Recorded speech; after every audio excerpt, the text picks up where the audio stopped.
one more time just in case people can't see it because it could be behind the watermark. One more time. There it is. So I'll put 2 there. Reduce. Reduce again. Check. There. Checked. So, good evening. This is your gentleman B970 from London. I'm looking in this screen, and I hope everybody is well on YouTube land. So the title here is No Beef, Only Spaghetti. What does that mean? No beef, only spaghetti. Some guys, well, what I would say is it's anything you want it to be. You know, like some guys come along in that sense and they create new things, and then years later, other people might get into it. What does that mean? Well, years later, people use that too. It's all inadvertent. Anyway, so what it is obviously I'd done the final rant. That was it. I had enough. It was pretty bad. I was going really into it, into the formulation of the apparition or feeling of, you know, what's it like to feel like intimidation, you know, and so how can you explain it to people in that sense? What does it feel like? So it's like, you know, if someone like if someone steals your bike, what does that feel like? So you try and explain it. So if you feel like you're intimidated, what does that feel like? So what it is, or one way of explaining it, I did this in the previous video. It's a little bit of a dial back, you know, so you can see this again. See that?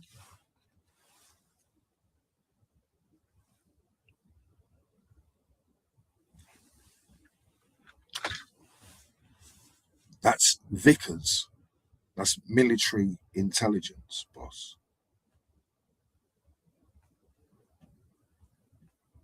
Just like the other guy. Do you remember the other guy? Or was it Nick? And he told you that after he left the war, he was all in military intelligence, and you had people like Alex Jones, and had no more. Everybody hated him, and he saw me, and he wanted to find out whether I hated him. I got in the car, and I showed him the underground place in Trafalgar Square. I didn't know it was there, but I had an idea it was there, and it was there. He confirmed it.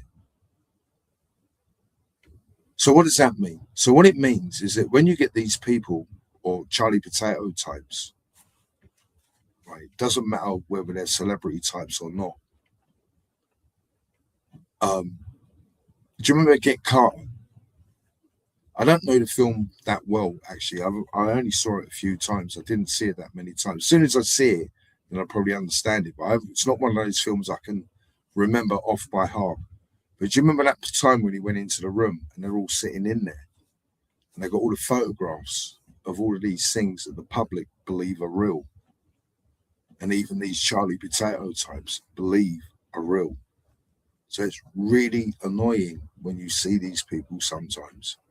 Because it's not like necessarily, oh, what does that mean? Well, if you've been involved in military intelligence and stuff like that, and realizing there is military intelligence, there's MI5 is military intelligence, Vickers, they make tanks.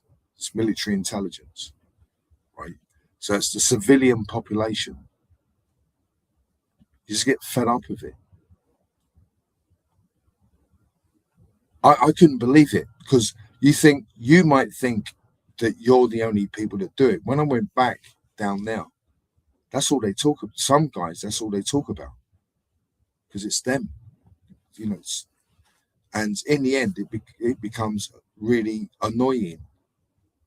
And then you say to yourself, right, okay, what about if I did that back? You can't yeah, but that's what it is. You know, all you got to do is find the right holes, and then it will work. That's what I was explaining in the previous video. You know, imagine you unpack all of that onto the internet. and get people to scratch chin, and they go, well, what's all of that all about? You know, at that particular level, as I did in the previous video. So in other words, you feel intimidated, you don't know how to react to it. You could react like everybody else does by putting holes in other people. But instead of doing that, right, you talk yourself through it. You MK Ultra everything so that they can see that it's military intelligence. They laugh, right? But that's the reason why they do it. It's like the youths and that, and they go and get him, and the guy goes and gets him. He walks past. He goes, "If I hear you, any of you, again," and he walks past, and one of them sucks his teeth. It's the classic insubordination that the nationalist constantly talked about. The nationalist. He was a nationalist. He was a leader of a group of people, and he wanted to know why it all fell apart. It's because of insubordination. So what it is, as I said, it's like a mischief that you can't get your head around. You go on the internet and say, I know about this story. When it comes to military intelligence and all these other people, they can't go on the internet and say, well, that wasn't the case. They can't do it. Not because they're bound over. It's pointless trying to show people that you can go on the internet and change history. I already done the video. I've got 11 views. 11 views. 11 views. If that was on Redacted, it would be 11 billion views. Joe Rogan, I made a joke with Joe Rogan. I said, you wouldn't be able to afford it. Every new, wow, look at that. Every new one of those, you'd be bankrupt. Yeah, or another way of looking, if you've got someone that's really intelligent, then they're going to always see it as intimidation. And the other part of it, like I'm saying, it's like they can't go out now and go, okay, then look at this. And you look at it and you go, oh my God. I said, yeah, never before has so much owed to so few. Never before. And when you get these pranksters and batteristers and all these other people, yeah, but I know that don't matter what you know. It's horrible to hear it over and over and over.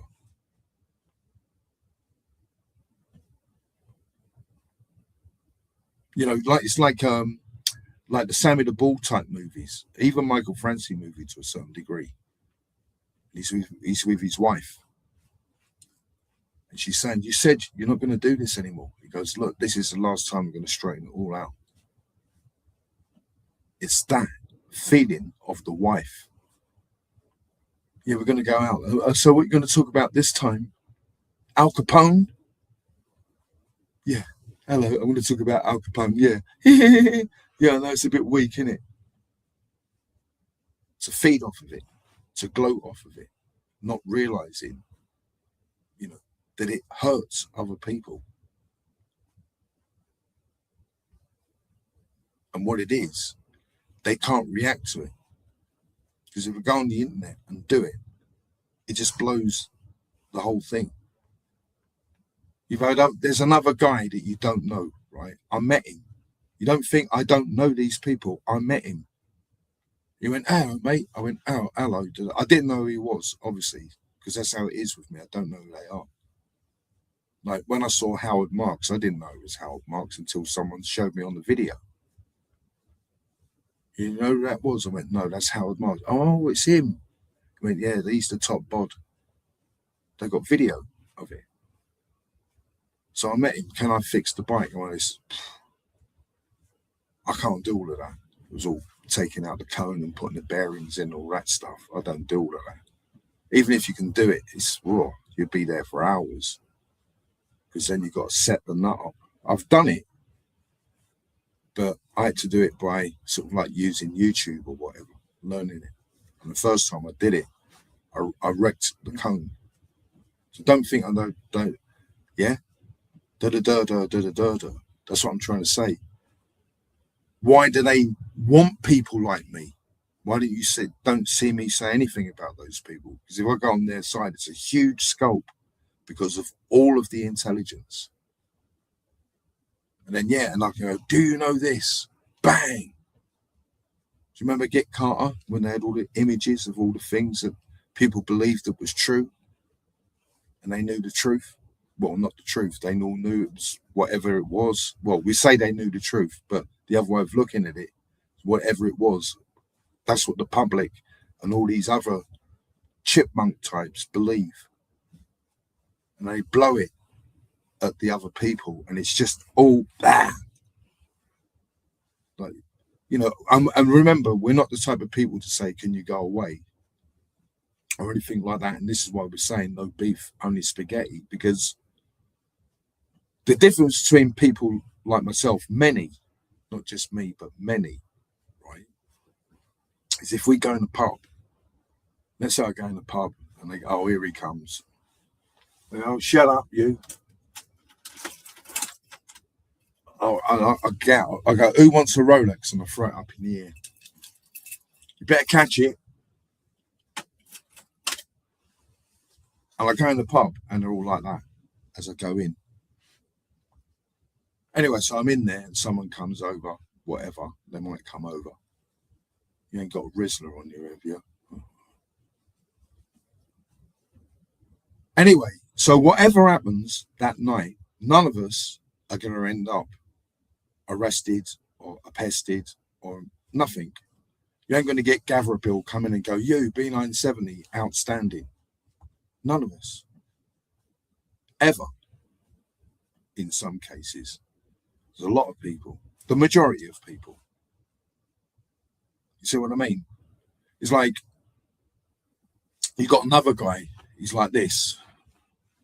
If he goes in a pub and someone's looking at his trainers, he can't help it. And he's in the thing crying. He goes, I promised, you know, I promised Rita that I'd never do it again. I just went in the pub to prove that I wouldn't do it. And he just looked.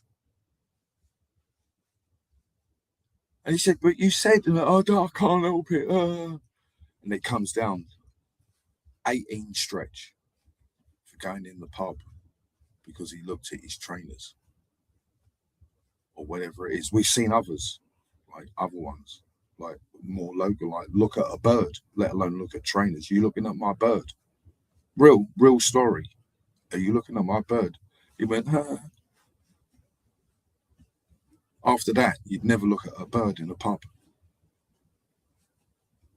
Anyway, so what it is that 60-70% of people, if they go out, like I said, the intelligence people, they go out and they don't get into trouble. So in other words, what it is that if I was, let's say, a lesser person, they go, right, this is it, fact, and all that kind of stuff, or whatever it is they do on the internet. And that's what it is. That's what we're trying to say, is that an ordinary Joe or an average Joe or a guy that works, all those kind of things, what am I thinking about? Am I thinking about getting one over on someone, or am I thinking about going to work this year? How much money am I going to make this year? Or enough money to, you know, get something dry cleaned this year, go to the dry cleaners. That's the most, am I going to be playing bass tonight? That's the most important thing for me. Not, like I said, like, you know, Jimmy Calandra and those guys, they got balls and no brakes. Man, that was mad at us. The other thing as well, you know, would I put it on someone else? As I said in the live video, you've got someone else going, oh, please, go on, I'll give you £1,000. Help me. Da-da-da-da. No. All right, then Terry said £1 million, I'll give you £1 million. No. Million, trillion, zillion, no. There's these certain invisible rules because it's intelligence, isn't it? It's not by street stuff or whatever it is. So you don't do that. They go, what happened? Well, let's take it. You've seen so many like it. Okay, then. You give me £1 million and then I'll help you. So they give you the £1 million, and what happens to £1 million? It goes quick. Goes quick. Like I said, you got the poor guy. Do you remember I told you a story about the poor guy begging all day in the cold rain to get the £10 rock? He's got the money now, but now he's got to turn it into paper. They all go crazy. I can go and get. And now they've got to argue with the shopkeeper. The shopkeeper knows he don't want to take. Anyway, he's got the £10. Give the guy the £10 and the rock. Seriously, this is like West End prices. Like for people that don't understand West End prices sometimes. I'm trying to bring it up. You can't even see it. Look, you can't even see it. £10 rock. Put it in his hand, and the wind blew, and it went in the puddle. And the guy that, both of them went like that, and the other guy that had the money just walked, and you got the poor guy begged all day, and it's dissolving in the water, and it's nighttime, and he can't find it. So that guy, he sees a guy go past in a Rolls Royce. You go, look at him, he's got a Rolls Royce, Rolls Royces. Now you're the guy in the Rolls Royce, and he's fuming. He can't stand driving it. It's horrible. You've got to be all upright and like that and turn the stick, because that's how it is, how the Rolls Royce is. It's all like that. It's for a chauffeur. He goes, this is for a chauffeur. Chauffeurs drive like, I don't want to drive like this. I can't even put my arm out the way. This is horrible. So inside the Rolls Royce, the guy with the Rolls Royce is fuming. He goes, I should sell this. And then he thinks it's a Rolls Royce, and he's got this millstone around him. He wants to go back when he had the Mission Qashqai motor. There you go, Mission Qashqai. Mission. Mission Qashqai. Mission Qashqai. A Mission Qashqai. When he wants to go back to that rather than the Rolls Royce. You see what I mean? So what does that mean? So what it means is that, let's say that's what happens in the movie. It goes, go on, I'll give you £1 million. So you take the £1 million. What happens? Easy go. Easy come, easy go. Where it's £1 million, £10 million, £1 trillion. It's not going to cover the deed that you are doing wrong, like what Johnny A-Light says. What does he call it? That word will come up in a minute. Betrayal. To betray everybody. You're trying to betray the guy you don't like. You're betraying this guy because you're now doing a deal. You've got to make a promise that you don't say, that he don't say, that you don't say. And if he don't like it, then he can say. And if you don't like it, he can say, you don't say. What is all that? It's all wrong. That ends up you going into prison. Whether it's a million, a skillion, a jillion. I'm not going to go through the alphabet. A lillion, a nillion, a pillion. Doesn't matter. You don't do that. Yeah. Because you learn from intelligence, and not only intelligence. It's like people like Alex Jones, or to a certain level or that degree, or Taylor Green, is that you do what you're supposed to do. You do what you can, do whatever. You're not there to stitch people up. People hurt you. What do? Ordinary people fist up, and they go, it's a waste of time. You end up like them. Some of them don't even fist up. People like me, I don't fist up or anything like that. It's just do-dally. So if you stay away and go zero contact, then it's like water over a duck's back. If you listen to it, they go, oh, yes, and they robbed the train, and then they buried the money in the car. They put the car and they put it in and you're grinding your teeth. Because it's cheddar to them, innit? And that's the new word, by the way.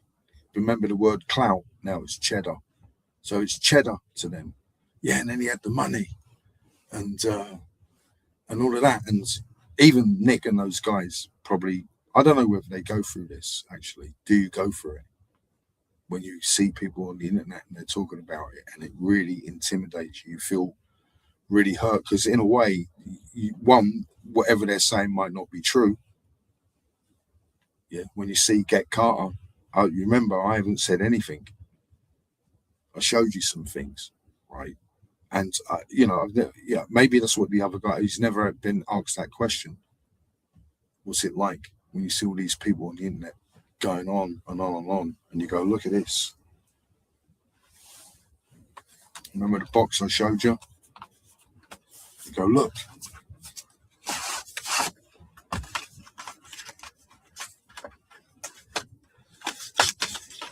Look at that.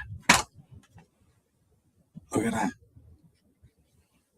I could get serious. I'm not joking. I could get up to £350 for these. I'm not saying I can. The minimum I get for these is 60 quid. Minimum. £60. Minimum. Giving it away. 60 quid. But it's not that. It's the type of stories that you can do behind it, innit? So you get fuming. You go, what? Yeah, that's right. Because that's what it is. When you see these people, in the olden days, they used to have Rottweiler. Serious. Now they have disabled dogs that spin hurt dog. And these clowns come along and rattle the cage. Because it's all different now. Look, he's not going to do anything anymore. And in the back of their head, if they did do it, or let's say they started doing it to you, then it's P's boss, isn't it? What are we going to do? Run to the feds or whatever. So what is it? Intimidation. And it hurts. What it is, they don't see it. I do it another way. This is the final way, really, to do it. There was a guy, right? I'm not going to say where he was from. Well, I will say where he was from. He was in the Crying Game thing. You know the Crying Game? He was in all that. And there's all these people in the pub. And they were, hello, mate. He goes, go on, make one yourself. I don't mind if I do. So he made one.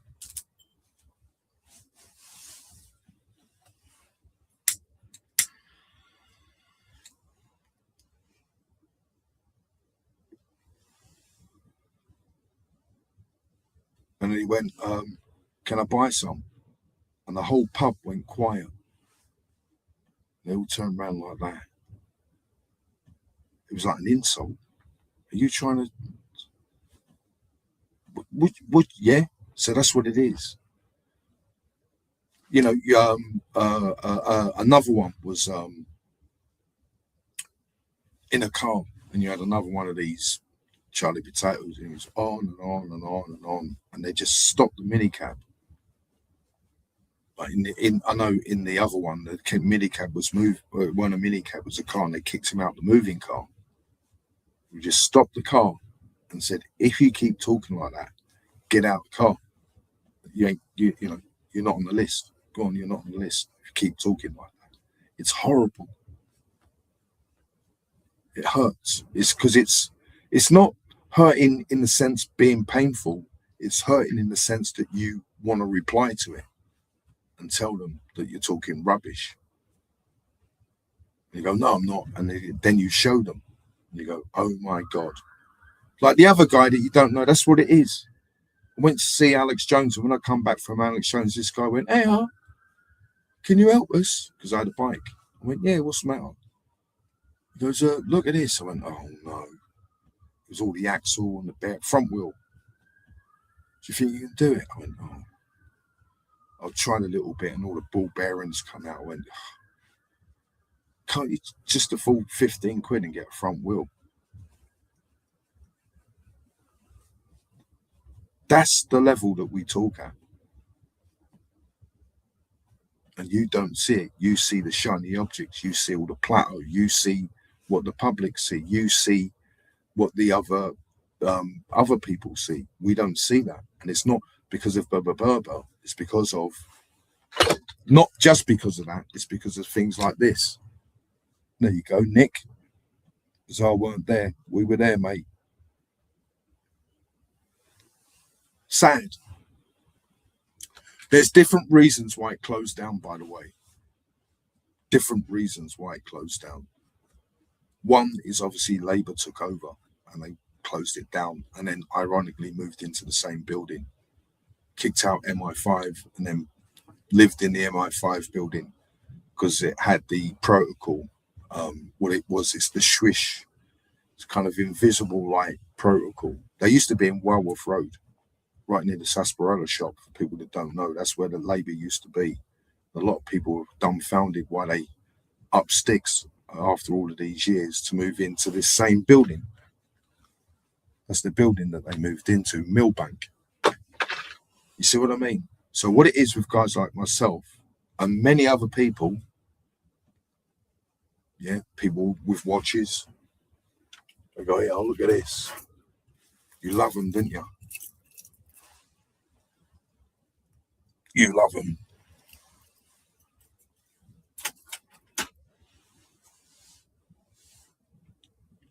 They know when to stop. They know when that is enough. This is stupid. Right, I'm going. Like again, when we were talking about Cole Cox, you remember Cole Cox? When we were dancing, the other guy's got to take it. He's not going to wait outside the nightclub because he's lost. Although now you're hearing, in a certain extent, you know, years late, sometime later, those kind of events, well, you know, could be apparent. By then, we weren't in the scene anyway, because obviously you get other guys, you get you know, Winchester and all these other people, Useless, all these other people turning up and giggling because they don't understand it, because it's like years later. Like the younger guys, to me, who I see, they were still really into it down at the Horseshoe. I don't talk Electric Ballroom. Not because I'm against it.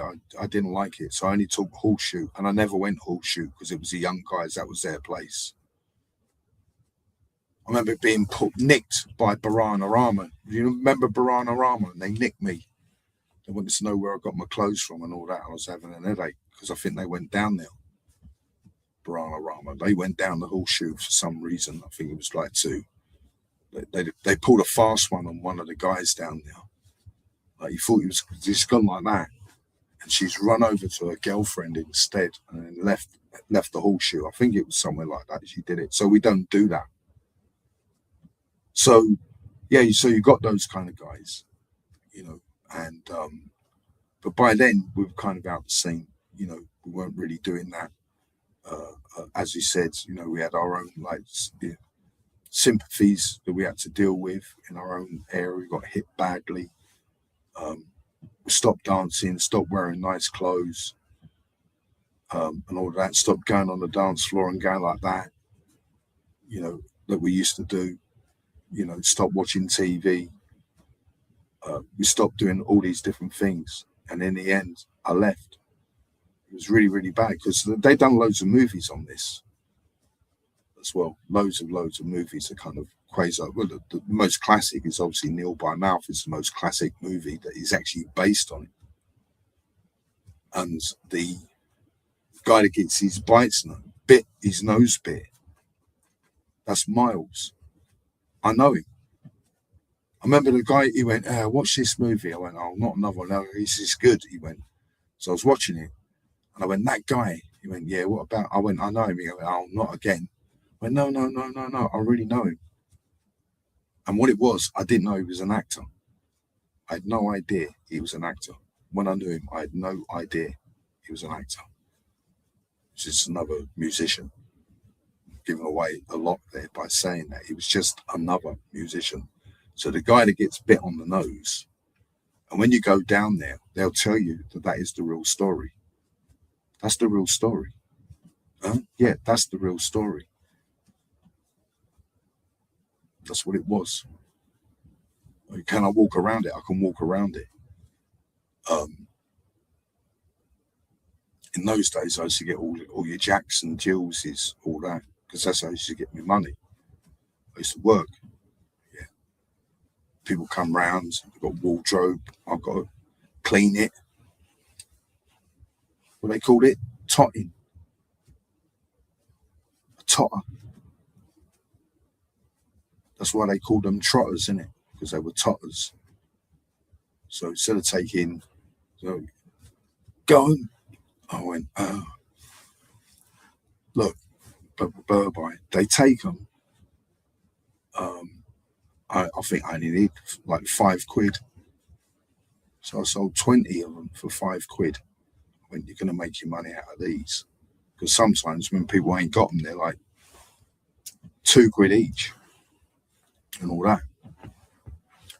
Got the money, went down there. Not saying anything after that because so we went down there and there was a massive scream, and that's all I'm going to say. Nothing horrible in that sense, but quasi horrible in that sense. But what it is, they put it in the movie. It's not made up. It's real. Now you only heard, and it's not. I ain't heard that. You go down there and meet them, and they'll tell you who it is.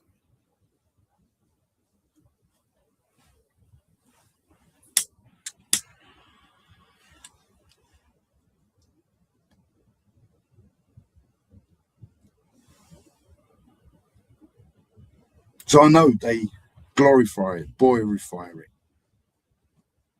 shiny object it, cheddar it, clout it, all of that. That's what they do. And it just, there's a guy that we knew who predicted it. He predicted it. He said, even if you hide, they'll carry on doing it. They'll keep going. And so that's what it is. It's like, so what it is that, you know, you hear these guys, like with us, we're in the dance floor. They're real. It's a real story, but it's made up. So Cole Cox comes over and he said, and it's like, oh, I would say it would have to be, because there have to be a date to this. What date? It can't be 1976. It can't be 1977. It can't really be 1978. So I'd say it would be 1979, 1980. I'd say that. And then Cole Cox comes over now. He's got a new pair of shoes on. He's got Ferrucci's.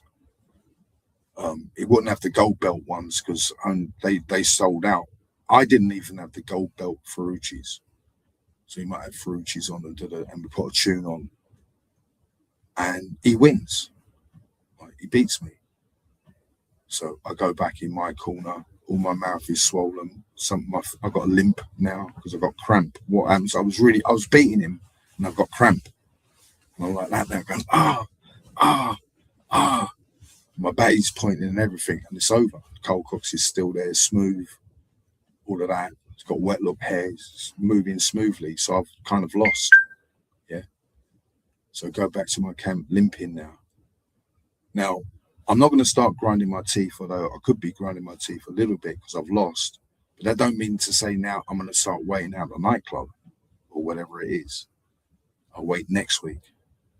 And now I have the box cut Ferrucci's and maybe, you know, kickers or whatever it is. Like Ferrucci, like a Ferrucci checked shirt with Ferrucci on the back or something, really coming out loud and fresh, and some new moves come out. Like we got it from Hot Gossip, and then I beat Cole Cox. And he won't be waiting outside. This is what we said to Billy Bunter, because when we went in there, he's going, oh my God. You know, and we're not like that. You know, so that's what we're trying to say. So if we're not like that, and you go, well, why? Well, that's the reason why. 60-70% of people will then turn away. The other people say, well, this is like beef. You've been looking at my trainers all night. Bang. And then they get 18 John or whatever it is. Because they, you know, some people are lucky. They went through that stage and nothing happened. Like, you know, he kicked you up the bum and then you started crying. That's what happened to me. He kicked me in the bum and I went, all right then. That's, I'm not doing these big stories about I beat it because I didn't. And that's the other thing. I didn't beat anybody. I didn't do anything. Yeah. You're never going to hear those stories because, and everybody will tell you that, if I went on the internet and said, yeah, and I was in the hip because I worked in the hippodrome. Yeah, and I worked in the hippodrome. And this guy came in, I grabbed him like that, and I bang, and he went flying straight into the Colosseum. He just missed Nelson Column when he come down. In fact, he hit some of the Nelson Column, all the mason come down when I hit him. Like, that's how hard I hit him. And that's the reason why. Because people, like I said, they're not really, you know what I mean? It's like they don't do it. They don't fight. They don't, and it's just them and them. And even if I'm right, they still doesn't mean you do it. And that's what it is. That's what I've got to realize. So what it is that if an ordinary person feels tormented by it, and there was somebody else that wasn't ordinary, then they would be livid. Yeah. And that's what I was trying to say as well, because the other people will be watching as though they don't know. Like, I went down there, right? And was all sitting in the room, and they put this movie on. I watched this. I went, oh no, because this happens with this other guy that we knew, this yuppie guy. We went up there, and he put on a Tony Montana film, and we're like that, and he said, no, watch. And we all had to start watching it. Where we're playing cards or playing chess. We don't watch the movie. Like, we've seen it. Like, no. And then stop the video and rewind it. And now we've all got to watch it and go, yeah. And then we found out he did it all the time. So sometimes you want to watch a movie and sometimes you don't. So I didn't want to watch it. No, watch it. So I'm watching it. And there's all these other people in the room and they're waiting for my reaction in some part of the movie. It's the car, the motor, the car. And oh, yeah. And they're all like that. And I realised what was going on. And the other guys told me. And I was really, I was really, really low. I felt horrible. Because I didn't know. They never told me. Because this is what it is with the internet. We weren't supposed to know. In those days, there was no internet. Because there is internet, you can find out. When I went, okay, I'm going to find out, I fainted. I nearly fainted.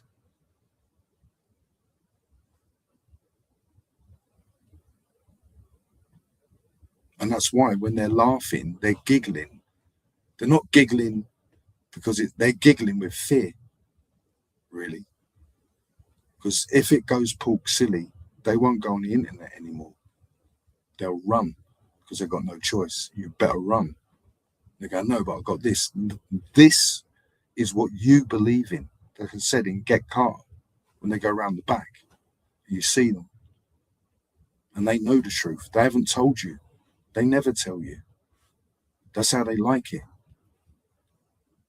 They don't like the official story to be the truth. And so, but what I'm trying to say at the end, good people, ordinary people, then that's what I said, no contact, then leave it. You know what I mean? You're no different than the other guy. It's just that loads of people like it. Oh, it's real, but it's real to you. When I see the other guy, he's going, what? He's going, listen to that. You see? Don't say anything. It was all about, he had a will. I was coming back from the Alex Jones gig in England. When was that? 2013. This guy came. He went, hello, come over. So I came over. Goes, me will. Like, he's got a little chavvy bod like that. His will's, his bad will, all bad. Can you do anything? I was looking at it. I went like that, and I could see what's happened. All the whole cone and the bearings, like there's ball bearings on the floor, all that. And I said, it'd be better getting the front wheel or just taking your time. You won't be able to do it now. And all that, really? Da da da da. You see? And that's what I'm trying to say. Not that I'm that type of person, but what I'm saying is that it's the other people. That's what I'm trying to say. So when I found out, yeah, you know, I met someone and I was really, really, and they understood what it's like. Because that's what it is. We weren't supposed to know. When you got people like you or anybody else on the internet going on about it, it's not me, it's them. That's what happened in the old internet. Do you remember the other guy? He came on, he goes, well, we got the crown jewels. And then after that, he disappeared. Why? Because they told him not to go on the internet. So these people that go on the internet yapping, that's what they're doing. They're intimidating the witnesses. That's the only way you can explain it, unless they try to do it in such a way where it doesn't intimidate them. That's the only way you can explain it. They go, yeah, well, that means it's not, doesn't mean it's me. Does it mean it's Nick? What, did Nick steal £2.5 million? No, he didn't. But I'm pretty sure that guys like that would feel the same. You see what I mean? It hurts. The reason why it hurts is because if we go on, right, you want to talk about that? You get the guys right, let's talk about it. And it doesn't come from what you heard in the John or in the newspaper. It's going to come from here. That's what the nationalist was talking about. The nationalist. Because, and then them insubordinates, and he was there laughing. Because to him, they are peasants. I'm like that. No, not to them. Again, they got to go. And then all these people come out, go where? We go, yeah, yes, they have got to go and serve you. What do you mean we've got to go? Because these are our deeds, and they show them all the garters and all the deeds and all the things for the land and all of that. And the military and everybody else that protects them. Yeah. That you are a peasant, and it doesn't matter what you are as a peasant, you remain one. Unless you're not.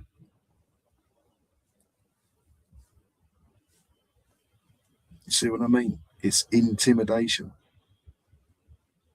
to keep going on about it. And you go, well, and that's the reason why, because it's everything. Why don't you talk about the other guy for a change? I ain't even seen him. He's like disappeared for some reason. I haven't seen him. A bit worried.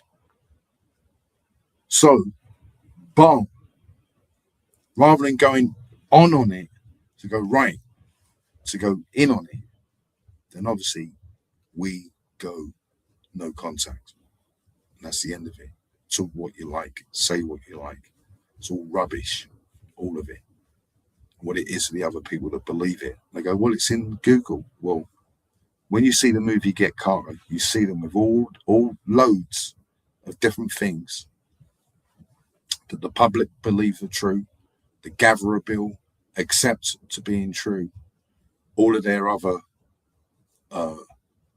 detectives, they're the other ones as well, very, very suspicious with the database and all that kind of stuff, where you go on there and it goes around in a loop. I don't. Do I remember them? Nope. I don't remember any of them. Well, I was here. I don't remember you being there. I don't even remember you. Tried to get a photograph and all the people you met those people, but no one else. And he goes, that's the reason why. And then, well, you're into all of that, are you? Ugh, nasty. That's how you make your living. He goes, yeah, but I was doing, no, you weren't doing anything, mate. Scotland Yard, da-da-da-da. If you want to lift the lid on it in the sense of it makes sense to people.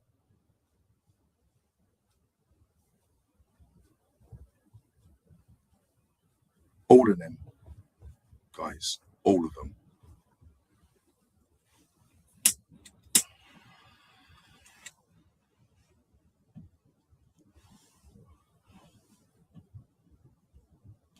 So that's what it is. And that's what the guys say. It's not me, it's the other people. So that's why they're doing it, to intimidate the other people. And they can't see it. Or if they can't see it, now you can see it. So it has to be much, much more sensitive than casually believing like it's done. What was that song that I played in the last live video? It's The Power of Love. I don't even play that stuff. When the woman got shot, the women were here. You know, the woman got shot in America, and she was like a woman who likes women, or they were down there. And we don't talk. They hate me. But when this is on, then they talk. And what they want to see is me go like that and pinch them on the head. And then they fall over, knowing that I could, whatever it is, whatever she does, I'm more three-dimensional. Whatever it is, I wouldn't do what that guy did. That's what they wanted me to do, to make them feel happy. You see what I mean? And it's all just casual. That ain't casual. And what about the other guy finishing off on that with the other guy? And what was a triangulation with the nationalist? Gross insubordination in all accounts.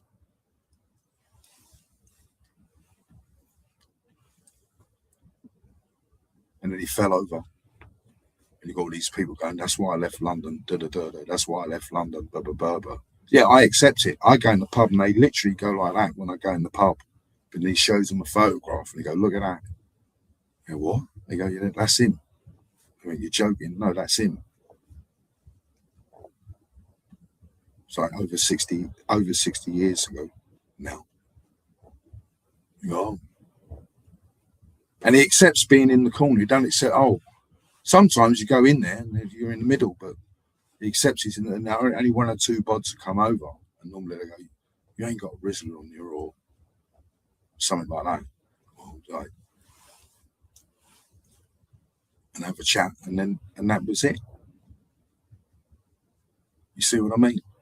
So that's what we're saying at that level, is that it hurts. And if you enjoy it, well, then that's a form of narcissism. Was it gratification of doing it? And it's not to me, it's to them. That's what happened. I'll rewind it again. So I went down to see some people I ain't seen for a long time. Now I've got to see a film. Oh, no, watch it. There's all these other people watching the film. I don't know who they are. They're waiting for my reaction. Then it's a motor. I went, oh yeah, the motor. They're all like that. They can't believe it. Because these are, 30 years later. They've grown up on it now. It's folklore to them. You see what I mean? So when I realised it, they're making films and films and books and skooks and remakes of it, recasts of it. It was horrible. Because I realised, the internet, they didn't think that there'd ever be an internet back then. So we was not supposed to know. That's what it is. And then we found out. And I was like that. And then I went, okay, let me see this one. And the photograph came down and I literally went, bang. I couldn't believe it. So when I met someone that I knew, they realized how, terribly. And, and that's what it is. So they know. You see what I mean? So that means you're either trying to get to them by intimidating people. You see what I mean? With all the phony old bill types and all that. I'm not saying it's true, but I'm just saying in that aspect. And then getting the gratification from it when you're talking about all these other people that are getting gratification, whatever it is. So anyway, so it's come to an end, obviously. And so what it is, so they can understand it, that's what it is with ordinary people. Ordinary people walk away. Someone's looking at my trainers. In the end, I let them take the shoe off so they can have a look. So, they, just in case there's something on the shoe that they want to see or they just want to have a look at them. I don't mind. But when it comes more than that, then it can be irritating. But that doesn't mean to say that I'm going to end up doing 18 John because someone's looking at my trainers. What it's going to mean is I'll walk out the pub and go somewhere else where I don't get harangued. And if that means, because that's what it is on the internet. If you don't like it, switch off.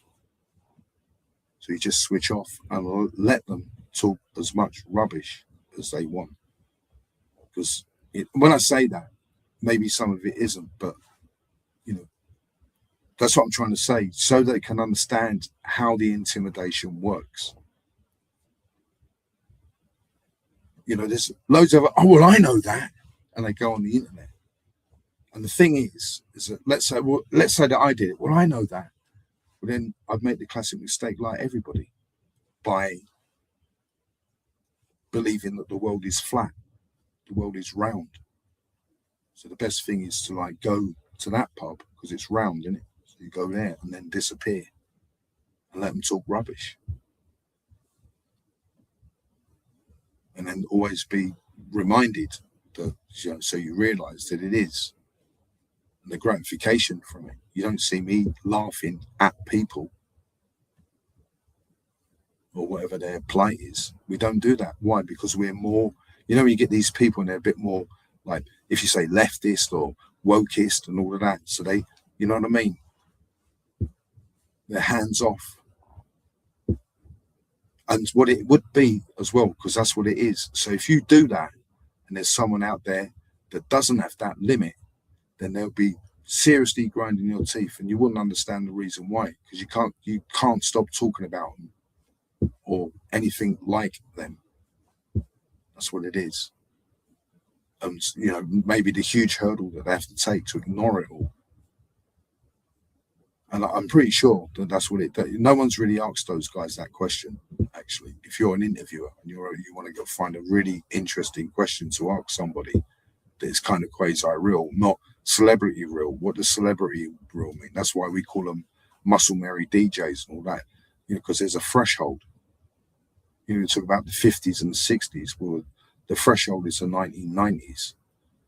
By the 1990s, all of the Stringfellow type, celebrity type, glittering type, whatever it is, supermodel, whatever it is government controlled. Media, government controlled, all of it.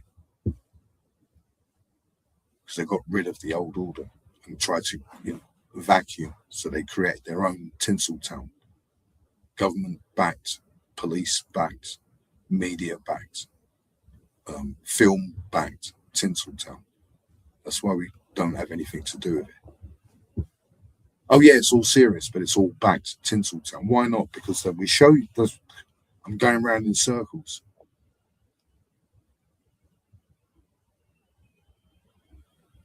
So that's what it is. It must be more sensitive. You must put yourself.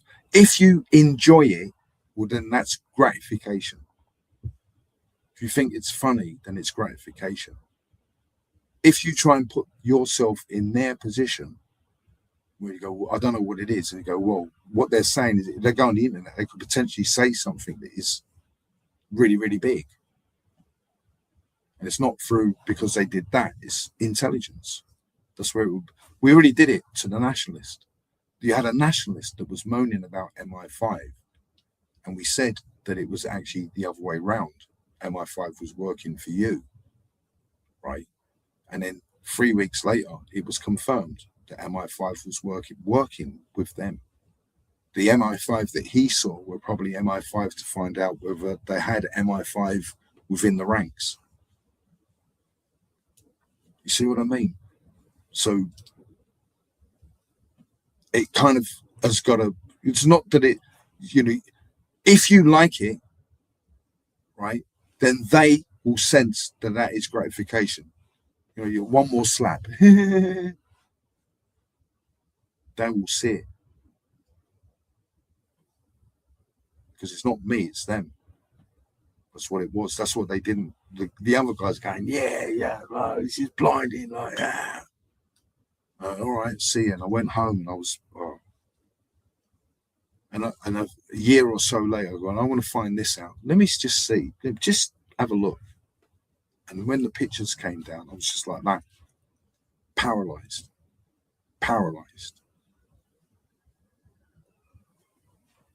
It's because of the internet, not because of, and so we weren't supposed to know. And you're teasing people like that. So what? That's bad. Yeah, so maybe you should do something else, like, like me, do bass or build a train set. You've done all of that now. You've got all the cheddar. You don't need any of that anymore. So build a train set or something, man. And again, you know, the outside casual sensitive of the women, like they didn't pick it up, but that's what they're like. They sense that casualness on that. Remember, the women got shot and they're there. I see the woman like that, and I went like that. She started laughing, and then she was happy. She really, because that's what it is. They want, because women can't do 3-dimensional. They can't do it. They pretend they can do 3-dimensional, but they can't. They go like that with a gear stick, and it goes straight in reverse. And they can't get it out of reverse. And now they, you know, that's women. So they need that 3-dimensional. They needed to see some 3-dimensional assurance where I could go like that, and maybe pinch her on the bum. I didn't, but nearly. But they were. It's like, but they. It's not like it was horrible. But that's what they want to see. They want to see me go like that, and they go like that, and they can't see it, and they go ding ding on their nose, and they walk away. And then the other one was behind watching on the mobile phone. Woman who like women and all that. Hours later, they are case sensitive to that stuff. And if it's seen as being casual, and I said, like, well, what about Baldy? Since you know everything.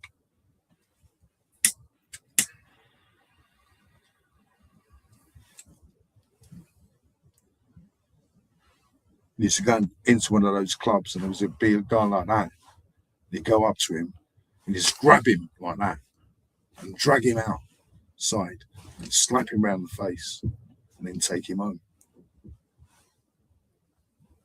And sometimes they'd have him in a headlock walking down the street. No one would say anything.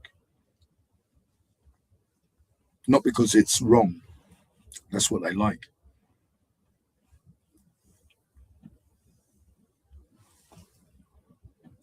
And I'd see him like that. It's like, and he'd see him and he'd go, hmm? He was literally like that. And he'd go, tch.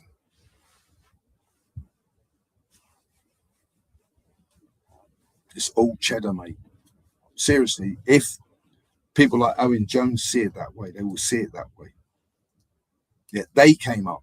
Owen Jones and all those lot came up. He goes, I'm now here. Da, da, da, da. And we wrote a monologue and sent him up. And the next day, he was right here. Not him, his entourage. That's case sensitive, man. That is case sensitive. It's all done too casually, like cheddar. Or, you know, to clout to create the cheddar, as they say. It's a new word. You don't hear it that much. I've been hearing it recently. Maybe it's an old word. But again, as I said, us being ordinary people, we don't take it to that limit, obviously. And again, in the live video, we don't go, okay then,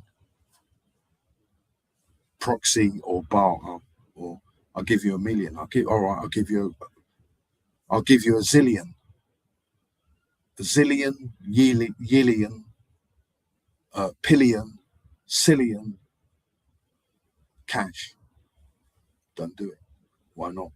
Because ordinary people don't do that. Like a chef, a good chef will never serve food that they will not eat themselves. It's like Johnny A. Like, that's what he says. A guy who is not into betrayal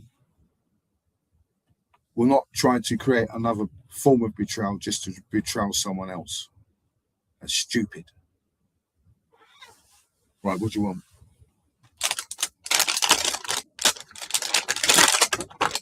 So no. You could have helped me. No. I can help people, but not like that. Not to allow mud to be picked up by other people to throw mud at another person. That's all unbatural, wassy, no good. And in the movie, if you want to do the cheap movie, Well, not a cheap movie. It's $1 million, so it's not that cheap.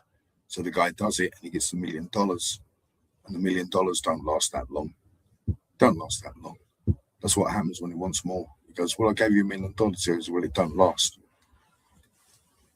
You see what I mean? There's how many movies are like that, right? And what happens to all of those guys? They all end up getting 18 John, 21 John, 32 John, 124 million years John, whatever it is. They might do a 2 stretch John, whatever it is. So ordinary people, they don't end up like that. They know that if you do that, that's where you end up. And if you decide to go round the back, that's what happens to the people in the middle. Well, I'll get someone else to do it. That's even worse. To an ordinary person, that's even worse. To an ordinary person, to someone else, that would be a good idea. I'll get someone else to do it. You see, like mob guys and people like that. Hey, you, can you do me a favor and all that kind of stuff? And then you hear later on, it's worse. That's worse. Because like there's, it's like straight goers or whatever it is, or whatever they want to call it. They don't do things like that because they know that's where it ends up. It's treachery. You're creating treachery over treachery. It's even worse because you're now trying to form right. I'll give you £1 million. All right then. So you give him $1 million. It goes, right. What is it? He goes, if you pick your ears like that and go near your nose, he'll go mad. He'll start screaming. He goes, all right then. Yeah, here's $1 million, right? And you do it, and lo and behold, it's true. You start going, yeah, well, I was going down the street one day and I saw this guy, yeah. And zooms in like that so you can see it. Bye. That's it. Oh, I forgot it. Bye. And he's waiting. Then you see the other guy livid, drink, whatever, in a bad way, whatever it is. And I get £1 million. But then the guy starts bouncing back, or it's not enough. And that's what happens. I want more. And you see it in all the movies, so many movies where the guy comes back for more. So what's happening? You're creating more treachery out of nothing. You're like a mountain out of molehills. So you're creating more bad, more betrayal, because now you're betraying someone that you're supposed to be friends with, and that becomes a form of betrayal. Like, we do a deal, yeah, that's really, really good, and then that becomes betrayal. You see what I mean? In that sense. So that's what it is in that sense. That's what it is with ordinary people. Like I said, when you see ordinary people, they don't worry about their possessions as much. When you see ordinary people, when I showed you that stuff last night, I showed you some pens. I showed you a disc. I may have showed you another disc. That disc ain't worth anything. It's just symbolic. But the other disc is worth, and there's a few others. So in a casual, talking conversation, not everything, just conversation, that's like £500. I know top whack, but if I had to sell it to a pawnbroker, it will be around about, 80 quid. Guaranteed. I've got to sell it, and it's like rock bottom. Whoever buys it's going to make money. Whoever buys it immediately start making money from it. 80 quid. And that's just showing you nothing. It's not like now I'll show you this, and now I'll show you that. Right? So what it is the ordinary people don't mind sharing their possessions. A lot of films, a lot of movies on the internet and videos are about it. They show you their bike or their bass or their hi-fi or whatever it is they show you. But other people, they can't do that because they run the fear. They're scared that someone might steal the bike off of them, so they don't have anything. It's like Sherlock Holmes. That's how you tell. If you go to someone's house and they've got no possessions, then you scratch chin, the chances are that they're after everybody else's. That's why they don't have any. Because if you go in their house and go, oh, what's that? Let me see if I can get something. Yeah. Yeah. You go, oh. You go, what's that? I go, it's a Hyde Park Hotel matchbox. I think it still has a match in it. I can't remember. So this is the Hyde Park Hotel, and if it's got a phone number on it, if it has a phone number on it, because some of them don't.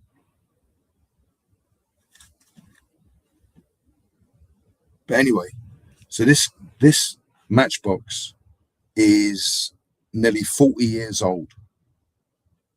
40 years old. So I could sell this on eBay for about £5, maybe more if someone's really enthusiastic about it. There's a story behind this as well. Even there's a story just behind this Hyde Park Hotel. So what it is someone will come along. If they're a kleptomaniac and they go with someone else, they'll pick something up and want to know what it is and hold it.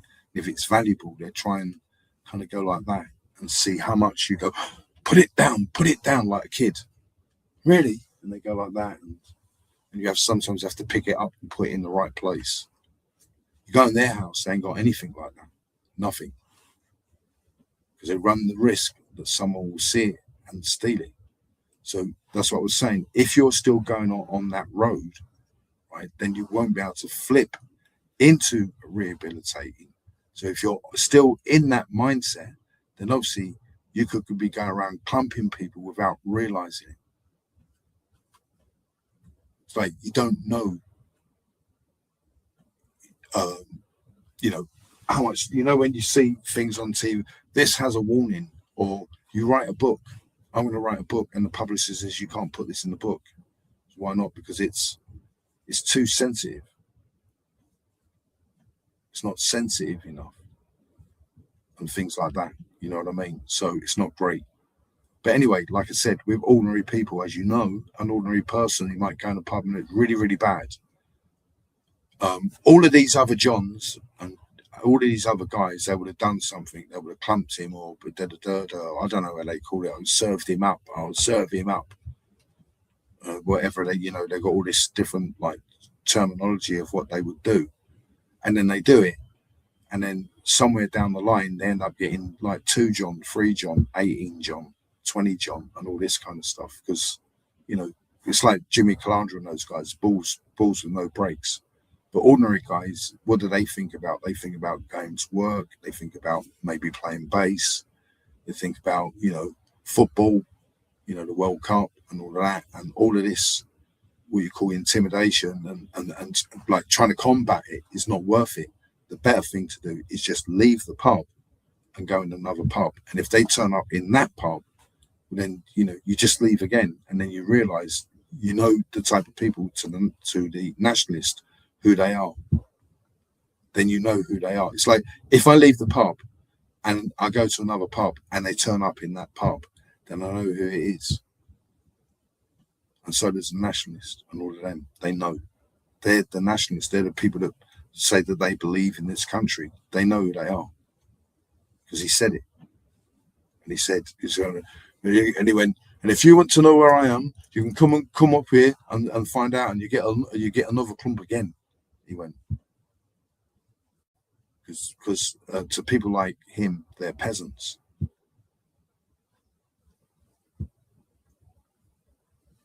That's the other thing that was missed out in all of this when the guy wanted his bike fixed.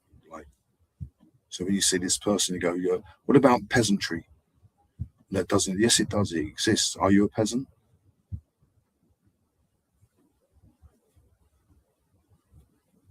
You see what I mean? There's one thing that other people, that are not born here, they've got the privilege of saying that they're not.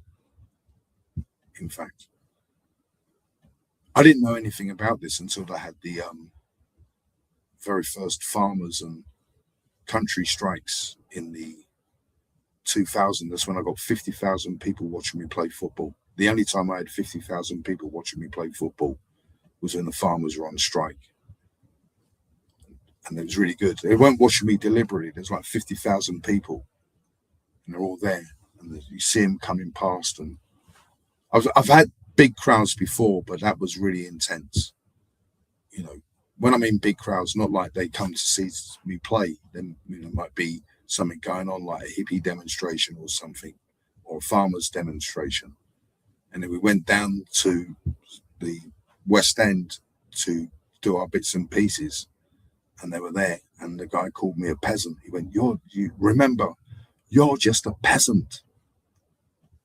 And he looked at me and he gave me the eyes, and he meant it, and it was real. Those people, yeah. So again, they've all got to go, and then you meet these people, and then they'll say, serve you, mate. Unfortunately, you're just a peasant. You're just blight. I'd rather have hedgehog on my land than people like you. So that was missed, because that's what it was for the other guys. They obviously, they were flummoxed. They don't want to do anything about it. They would have said the wrong thing. They didn't have the right cheddar for any of that. Then you had the other guys again with the appropriation of the flowered shirts, and everyone's got to go, but apart from their clothing. So you get sunglasses. They live. They live, and it's they live. You got to go. Can't find them. Panicking. But anyway, they live, and you put the sunglasses on, and they're going, you got to go, and they're all wearing red, gold, and green. They've got dreadlocks on, and you take the sunglasses off, and they look like they're ordinary people. You put the sunglasses on, they play the national anthem, and it's all in reggae, and you take the glasses off, you can hear the national anthem, and they're telling you you've got to go. For people that don't understand, look at Trafalgar Square. That was built in 1840. That's got to go.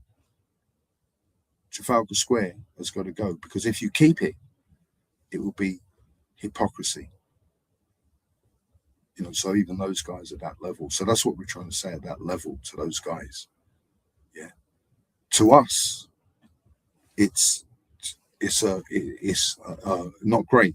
So you leave the pub instead of going right, and causing whatever it is. You might win. Let's say that I do it. I go, all right then, and I win. I get away for it for a while, and then when it comes back, when you get the blowback, when they find out that someone left a fingerprint or whatever it is, or you wasn't there and you can't prove it and all that, blah. Why do all of that over just balls of road breaks and intimidation? You went as a kid, back, da, da, na, na, na, na, you get this. Yeah. Teasing. Kennedys used to do it, by the way. It's one thing people don't understand about the Kennedys. They used to tease people. Kennedys. They're known to tease people until they bled, apparently. Not physically, but mentally. So what's the point of doing all of that over teasing? So if you go in a pub and they're all going, hey. So what do? Leave the pub and go somewhere else, where you can be left alone to think, do your music, do what you want to do, think what you want to think, without having to have the echo of knowing, like I said, when you rewind it and they're all there. Imagine any of them. They go, yeah, I'll go on the interview.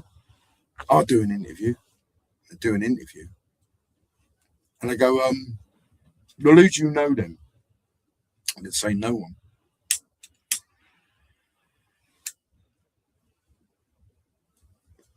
Because it wasn't them. I'm not going into it. But then when they knew I found out, and they knew I was really upset. Like Fran, you're the same. Keep going on about it so you know everything. And it really affects Fran. It hurts Fran. She don't like it. She's had enough of it. It's like all the other wives. It's like, even Michael Francis changed to a certain degree, but you see it in the movie. You go like, Michele, you said you're not going. Honey, this is the last time we're going to straighten it all out, I promise. Everything will be straightened out. But you said that last time. It's the woman. When I say the woman, it's the softer aspect of on and on, without looking at it more. But if you like that, then that's gratification, isn't it?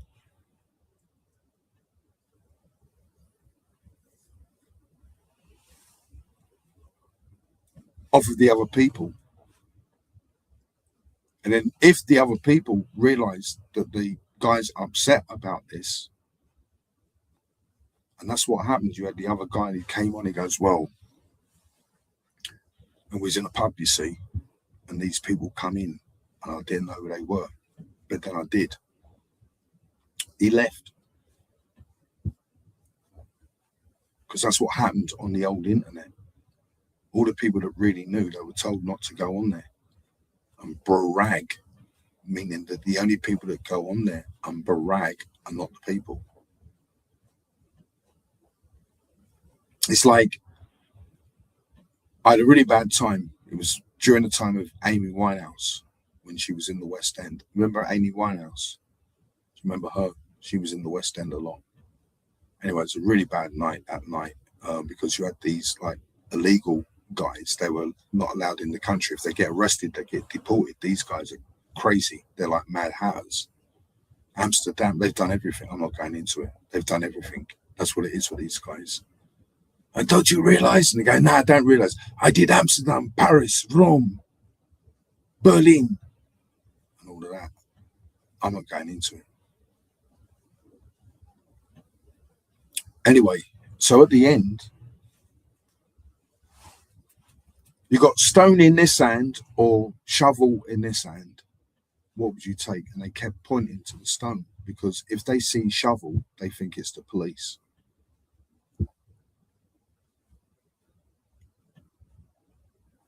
They don't like it. They stay away from it. It's their own way of surviving. So when you see people brag, and it's not them, evidently, or if ever efficiently, even though it looks like them, it's not. It's all made up. We knew this on. That's what happened when the trolls put the gas down. Then they couldn't reply, and everybody was watching. Why can't you name the other pubs? No reply. Everyone's watching. I can give you a description, and then still no reply. You see what I mean? And then less than that, 25 years later, then you see the video on the internet. It's from BBC. So what it is that's where they may have got it from. That's why they couldn't name any other pubs, because there's no other pubs in the video, only the one. And no one else has ever said that they went there. Oh yeah, and I went there. Some of them might start saying it now, because obviously there were people that did go there, so they could maybe half-inch that they went there. None of them ever said they went there. Oh yeah, and I'm this, and no, don't tell me. None of them. There's no one. I'm not saying anything, but what I did say is that when I went there, the guy, his name was, Mr. Drag, Mr. Silly Strop. That's what they called him. I'm not saying that's his name, but it was something like that. Something harmless. Because we were working, we had jobs, we were doing things. We weren't doing what things. Just in the West End and, buying clothes, and in the West End, you go here. You get a drink. You say thank you to Mr. Silly Whisper. Thank you, Mr. Silly Whisper. That's all right, son. And I told you the reason why. Because in those days, if you got caught, you get tortured by the gatherer bill. They put the photograph on the table. Who is it? And you say it's Mr. Silly Idiot. They torture you, and they say he doesn't know who he is. That's why. No one came up with that story. No one. None of them. And that's what it is. That's why you label it in that sense. So, but like I said, being an ordinary person, so what happened after that? Well, what happened after that is that I was working in the rag trade, as I said, and all the other guys, Nathan, loads of other guys I used to work with in the old East End. That's how it used to be. And we get clothes, knew about clothing, so we used to get really good clothing. And then go in the West End. I remember working there, and I remember getting this chocolate brown shirt with tiny things on it. It was wicked. I remember buying one of these when they first came out in red. When they first came out, 70 quid I paid for it. I paid it in bit by bit. Don't remember what happened to it. Never kept it. £70. I bought a Hawaii shirt, 40 quid. It was brilliant. The Hawaii shirt I bought was brilliant because when you went in the nightclub, when you put the UV light on, the colour was unreal. I've never seen a colour like it. You know, under the UV light, the colour in this Hawaii shirt was better. That's why it was 40 quid. That's what I used to do. So that's what I'm trying to say, is that, you know, we're kind of ordinary guys. So if you're an ordinary guy, then you wouldn't resort to going round the back or getting someone else to go round the back. You wouldn't resort to it. Why? If you're an ordinary person, all it is that someone's been taking the mickey out of you and teasing you and everything. It's like, to the point where it feels like intimidation in your head. It feels like intimidation. And then you can't react to it, and you go, right, do you know what I can do? You know, I think if I was like anybody else, maybe I should start like beating back. The other guys would like it. They'd pay. But I'm not. I'm leaving that pub and going in another pub. And obviously, if they start turning up in the other pub, then I know it's them, and everybody else will, because that's what it is. It's like not. So what does that mean? So if these people are troll types, we had a guy he's the main troll on the old internet. He was the main troll. He's all he knew everything. That's why they come out with the Blue Coat Boy sensation, and they couldn't back it up with anything else. They could have said something, I was going, well, say something else. And then years later, then you see the BBC clip. There's a BBC clip, and that's all you see. That's all you see. You don't see any of the other places. And again, in that area, for anybody that knows the old East End or really interested in the old East End, you might hear people talking about the old East End. I know there's people like Tweedy pubs and people like that do stories about the East End. There was a place near Brick Lane. I think it was near Brick Lane, and it was literally a pub on every corner. If anybody remembers that,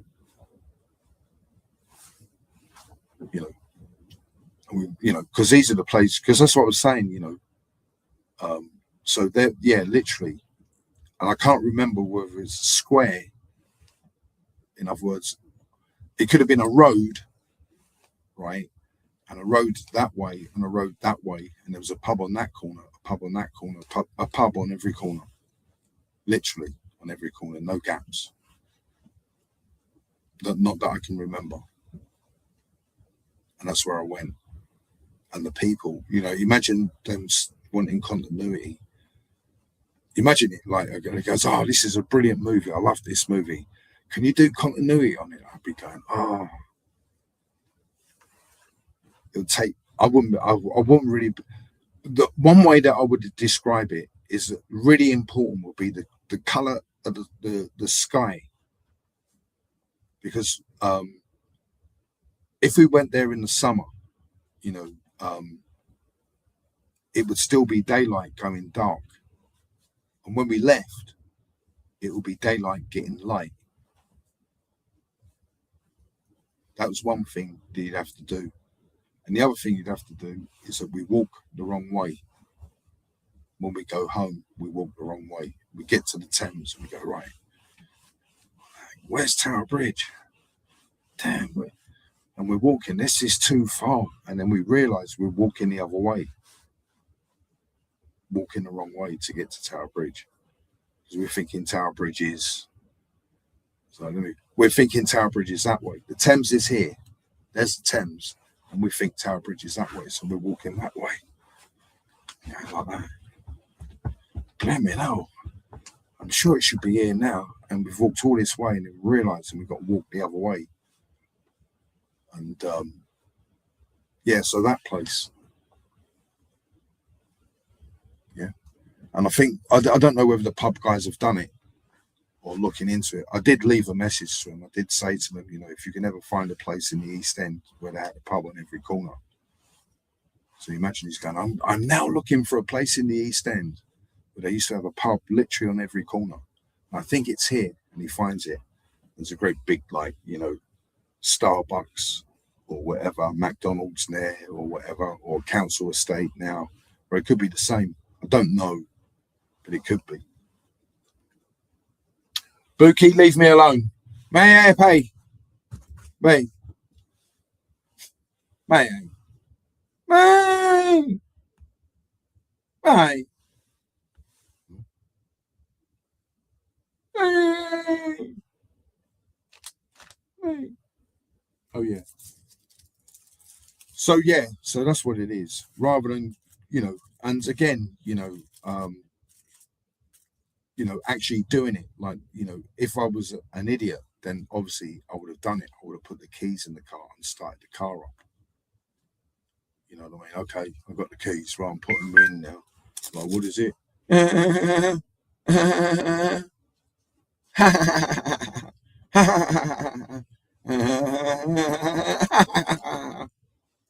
be driving away and feeding.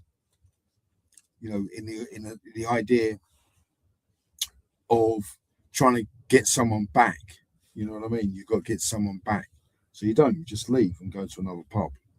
And like I said a few times now, if they start going in that pub, then you kind of know who they are. And anybody else that will be tagging along will know who they are. I'm just looking for the tobacco here. I have got tobacco. That's what happens sometimes with the cat. I have the cat and oh man, what I don't want is tobacco to fall on the floor. I know I left it somewhere to be opened. It's a bit damp. Oh man. Oh.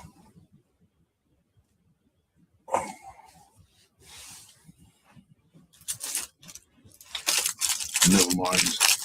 I'll use the tobacco instead. So that's what it is in that sense of no beef, only spaghetti.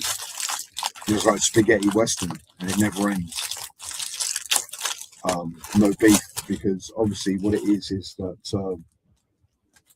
you know, normal people, they don't do that. They don't end up, you know, right at the front of the pub and end up getting 18 John or 21 John and all that kind of stuff, or whatever it is. They never ended up there. There were other people that did, that we knew a little bit, not that much. I don't know how many John they got, but they did end up like that. You know, the temper in people where they grind their teeth, they go like that, and then they don't realise what they've done until it's too late, and they regret it forever. But you know, not great in that sense. But you know, you did have guys like that, Wincesless, useless types. Earlier on, when we used to go out, you wouldn't see those guys. Like I said, you know, if you went to a Chris Hill, oh, everything's going mad here. You know what? I think that's what it is with the cat. He comes along, does something. I don't see it. Anyway, so when you go back to Chris Hill and Robbie Vincent or all that, you know, those kind of guys would not end up being in a club like that. It'd stand out a mile. Okay, so when we used to go clubbing and all that kind of stuff, you never used to see any of that. And everybody will tell you, it's like, like you get guys like Billy Bunter, and even not even Billy Bunter, Carl Cox will tell you. Carl Cox will tell you in those days, if you went to a Chris Hill gig and you had guys there that were useless or winceless and all that, or Styles and all that, they wouldn't go in. They'd stand out. Everybody would kind of be like that. They wouldn't really fit in. Or if they did go there, then they would never act like that there at all. Zero. I can't remember anyone I think there was someone got their handbag stolen. There again, when you look at Steve Strange, we found out it was Boy George that was stealing the handbags or stealing the money in the handbags or whatever it was. It was Boy George. So, there was another guy that we knew as well. And he kept borrowing money off, can I borrow money off you now, please? And all of that. Yeah. I'm at £5. And one day we was in the Lyceum and all these people from all over the place went down there because he owed money to everybody. It's one of these guys that went and borrowed money off of everybody and was trying to borrow money to pay it. Now he's trying to borrow money off of this guy to pay it back and not pay. And, anyway, they all went down there and found him. So you had guys like that, on the periphery, so to speak. But none of that really went on in the clubs that we kind of went to. And there were instances where you would get what you call these sporadic things that would take place with people. These what you call isolated incident kind of things that would take place. But when we went to Chris Hill, Robbie Vincent, Greg Edwards, George Power, all of that, we never saw any of that.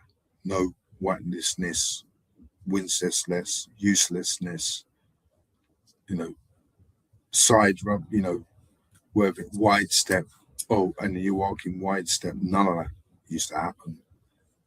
So there were things, like I said, you went to certain places when we was younger, you went to a blues and all that, then,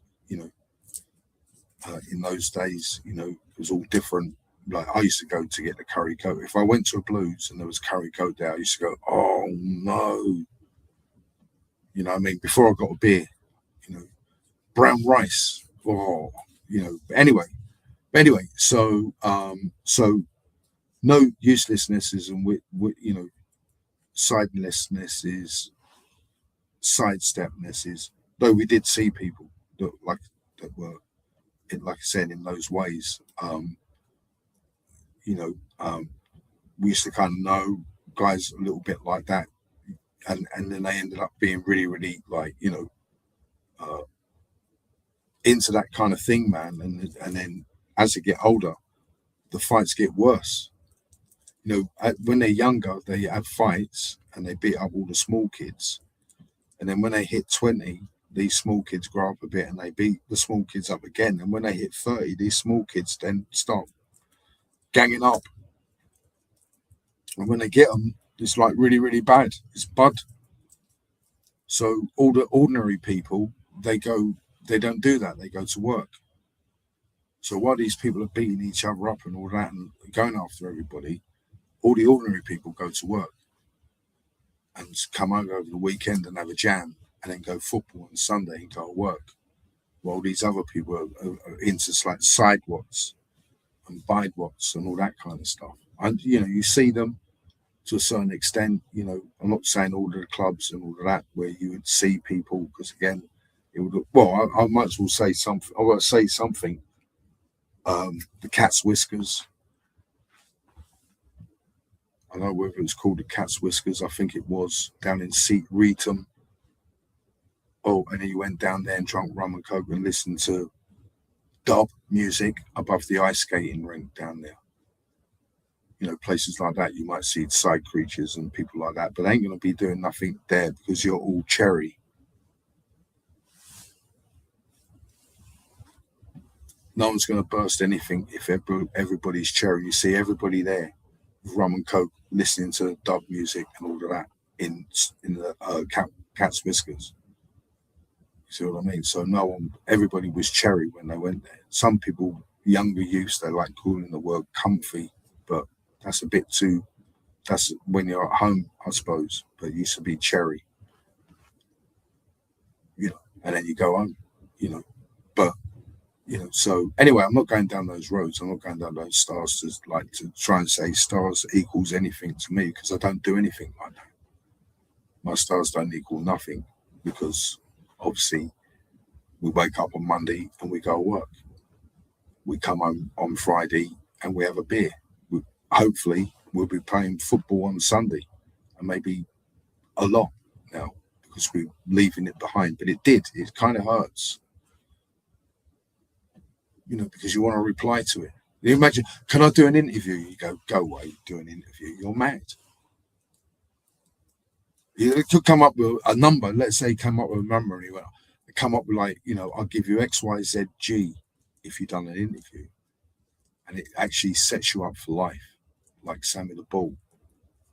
That's what it is with Sammy the Bull. Now you've got an interview, and it sets everybody up, and everybody's solvent. It's the best thing that's ever happened to him, necessarily. Because now he hasn't got to worry about the feds taking the money out, all the taxes paid, so everything's up front. It's kind of automatic on YouTube and that. You've got like automatic tax payments. You can do it self-employed, but it's better to do it automatic. So maybe he went to Netflix or something, and they went, Sammy, and he looks at the number, and everybody was so happy that something so good has happened. Probably the best things. And that's the other thing as well. You go useless now, and you're trying to wreck someone else's like docs, or wreck someone else's user thing, and they get damaged or they get doxed and all that. And then because you're getting more hits now, that means you're now unstable, even more unstable than before, because you've gone completely over the top. And then when they try and find out why, then it's because you was having arguments in your own head.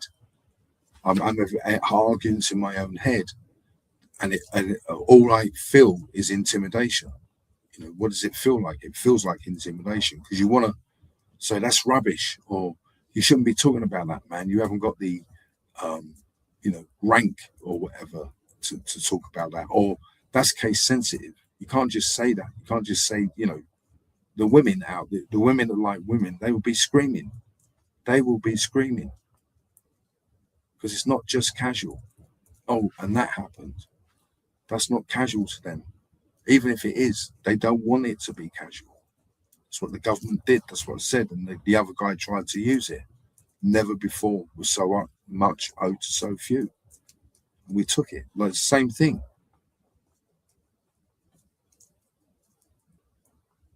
But what it is, as I said, is that that's sometimes what they want, is to drag you down to that level with all those other people. And that's why they keep doing it. Because what it is psychological. So it's from here to there to there to there. And then you say, no, it isn't. It's them. They use the database, right? So what it is, even for the very top person on databases, his name is Julian Assange. They go mental for any information that is not on data. Any information that is a letter written in hand with a postmark before 1984. So if they find a letter in 1983, they go crazy, because to them, it's real. That's what it is with Julian Assange. All of the information that he's got only comes from 1983, because that's when the databases first started. Sorry, 1984. Some of the early stuff, records and that's why they had so many people working on them. These would be called VUD operators. What they were doing is uploading previous data onto databases, previous records, older records on the database. But then you've got the private records, the private information that they can't find. He goes crazy for it. That's the original database, people. That's what we're trying to say. Look, why do you think you have people like that all over you? And that they're a big group. It's Spot.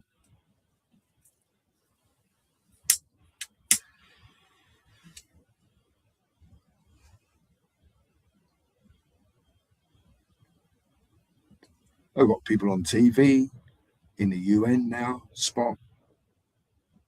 And what is it with Spot? He don't like it. He gives it that, but he don't like it.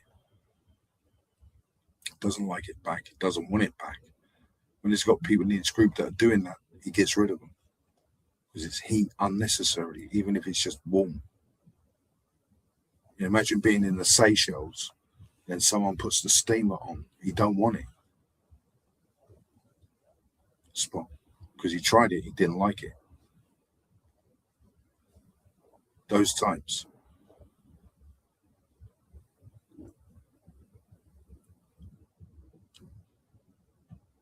What they like is embezzlement. That's what they like. That's what Zelensky does. He did it to the British government. He's conned them into giving him a blank check because he needs it because of the war. So Zelensky can write out 10 trillion if he wants to. He can write out 10 trillion and Britain has got to honour it. Open check. That's proper embezzlement. He goes, okay, not 10 trillion, but let me just try a few billion just to see whether it works. And it's like, well, soon, yeah, and it's, oh, yeah, and all that money is going to them. What it is with embezzlement is to prove that the transaction is not what it is. So difficult to prove because it's law. Britain has agreed to give Ukraine a blank check. What it is that if it's a blank check, then surely they should be able to take XYZ billion pounds out, and you can't say anything because they get more money. And they'll say that that's what it is. So you literally line their own pockets and get away with the embezzling. That's what Spot and those guys like most. It's seamless. And it's so difficult to prove. He loves it. People come up, and like this one, with Zelensky one, you see Spot going, this is crazy. Why don't I think of it? Yeah, Spot, he'd be grinding his teeth that he never came up with the same embezzling scheme. And you know what Zelensky's saying now? He wants a blank check off of everybody. And Spot is going, my God. Even Donald Trump said it. Yeah, Zelensky wants he's got a blank, it's like, there used to be a joke many years ago about a Guinness bottle, and you drink it, and it fills up again. You drink it, it fills up. It will never empty. And this guy wants 20 of them. He wants all the Guinness bottles. We don't need that. He just needs the one blank check. One blank checkbook is enough. But he wants everybody to surrender and give him a blank checkbook. Everybody. That's what he said recently, kind of thing. Yo, I need more money, more blank checkbooks. Donald Trump can't believe it. People like Spot cannot believe it. You know what I mean? But that's what they do. That's what they like. They don't like confrontation. They don't like names over names and jobs over jobs. They like setting up a really good scheme that works like clockwork forever. You see, and that's what I was saying. You know, why don't you build a train set, man? Build a model aircraft. What did you do? What work have you ever done? Did you ever have a job? Did you ever have a time where you had a train set? Or, football boots, a football. Oh, you can't play football. Well, maybe you can, maybe you can't, or whatever it is. Not clothing. Clothing is not really something that is a possessional. It has to be something that is, this, and you go, I really like these. And it stamps, and you tell people that, it must be something, man. Because you've got enough cheddar to do it, and they might like it even more. But maybe that's what it is. You can't share with them. You just want to take from them. And that's what I said about when I went to the base thing when it was all going funny. That's what it is for people. People like John Lennon give. Other people, all they want to do is take and get the money. That's why they don't play any music in their videos, these people. Yeah, I'm in Brixton now, and I'm just going to go in the barber, but before I go in there, I've told him to turn the music off. Why is that? Because then he can't make any money on the video. When I do videos, I put music on my videos. And the reason why is because I don't rely on the internet to make my money. I do make money on the internet. I make about 20, 30p. I could do more. I could concentrate and try and make more money off the internet, but I don't want to. I like it as it is. When I say I don't want to, I'd like to. Maybe I might do a video and it might go super viral, like Joe Rogan. And all of a sudden, I'm in like Honolulu on the first, paycheck. I don't know. But I'm not really thinking that way. You do. It's always in the back of your head. Many people think that way, but I don't. Right, that level. So that's what it is in the roundup. That's why it's called No Beef, Only Spaghetti. Guys like ourselves, as you can see, when you look at it, what does it feel like? It feels like intimidation. I've tried to explain it. Okay, what do? Well, any other Joe would maybe stand up, do something stupid. You see it in the pub, and then it all goes wrong. Then you get 18 John, or whatever it is, 21 John. I don't know what they do. 10 John. So you get 10 John, loads of stretch. And then what was it all about? Well, and it was all in your head. Because that's what it is. It's all in your head. When people are teasing you, when people are intimidating you, it's like when you play football and they're teasing you and intimidating you. The only thing they can't do is pull your shirt. In the olden days, like some guy used to tell me, that's what he used to do. When there's a goal kick and he's standing behind the footballer, if he's got a collar, he'd put his collar up for him behind him like that. He'd get the collar and put it up, to intimidate him and all of that. What are you doing that for? Psh, yellow card and all that. Don't worry about the collar. Now you're not allowed to do it. So when you play football, you get a lot of intimidation. But then what it is, as I said, like when I used to play football, right? We don't play football anymore because if someone loses, they go crazy. You see what I mean? That's why we stopped playing. That's what it is. So it's like so what it is we don't want to play football. Because that ball starts bouncing, mate. This is the whole planet. It's not like, that's what it is. That's what happened last time. Same trolls and all that all led to the same thing, and had to come out with their own, I'm not going into it, their own grease balls in order to cover it all up. That's why you get nationalists and these people believing, hey,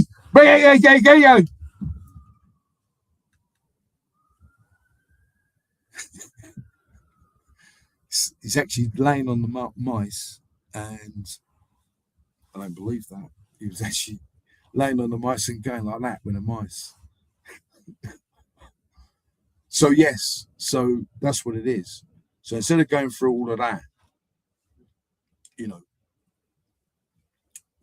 I'm going to another pub, go in there, maybe, followers and people into music or whatever I'm doing will go in there. And if it sort of like comes back,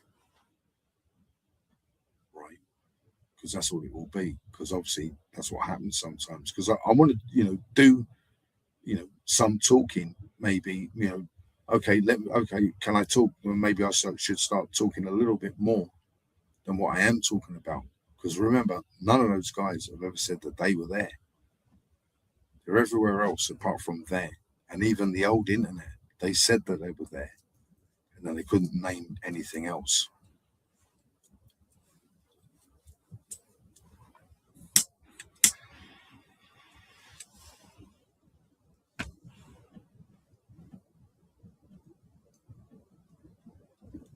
So obviously, go to another pub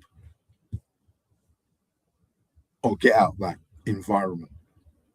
So keep out of that environment, and then carry on. And that's what I'm doing. So now they can understand it. That's what it is. The difference between the people that's what they do. They ascertain that having balls and no brakes is no good. They ascertain that, being teased is not something that, and that's, normally in football, that's what happened. They get teased and teased and teased. I had it when I had to have the woman footballer. It's a trained this female footballer. No, not training. She used to come over, used to warm up because she wants to get the feel of how we're doing it. Because in those days we were playing, Anyway, so these other females demanded that they played. We didn't want to do it anyway. So it's like some kind of Polynesian, sort of like Japanese kind of American kind of bird was marking me, marking me. Literally walk wherever I went. So I walked right the way away from the game to the corner flag, and she was like that. And I'm looking at her, go, you. So we started to go back, and the ball came and it bounced. You couldn't see the ball. She's looking at me. Yeah, you absolutely, hopeless. You know what I mean? So that's what I'm trying to say. Anyone less would go down that tangent. If you're an ordinary person, you will not go down that tangent. You'll just leave or go somewhere else. In other words, that's what I'm doing. And what it is, you just have to ignore all of the fake stories or whatever it is, sensationalism and what they believe and that they know them and all this kind of stuff. And they go, they do. And they go, what? And then they read it again. And it just says, shut up.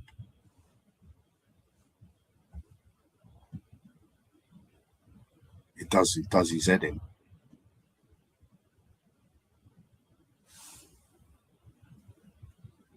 And as I said earlier, that's the sign. You go in the pub. Yeah, it's really nice. Can I buy some? Imagine you go, I want continuity in the movie.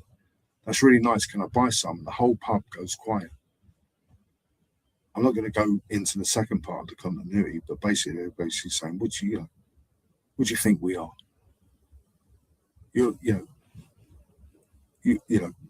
They don't think like that. To them, it's an insult to ask to buy it.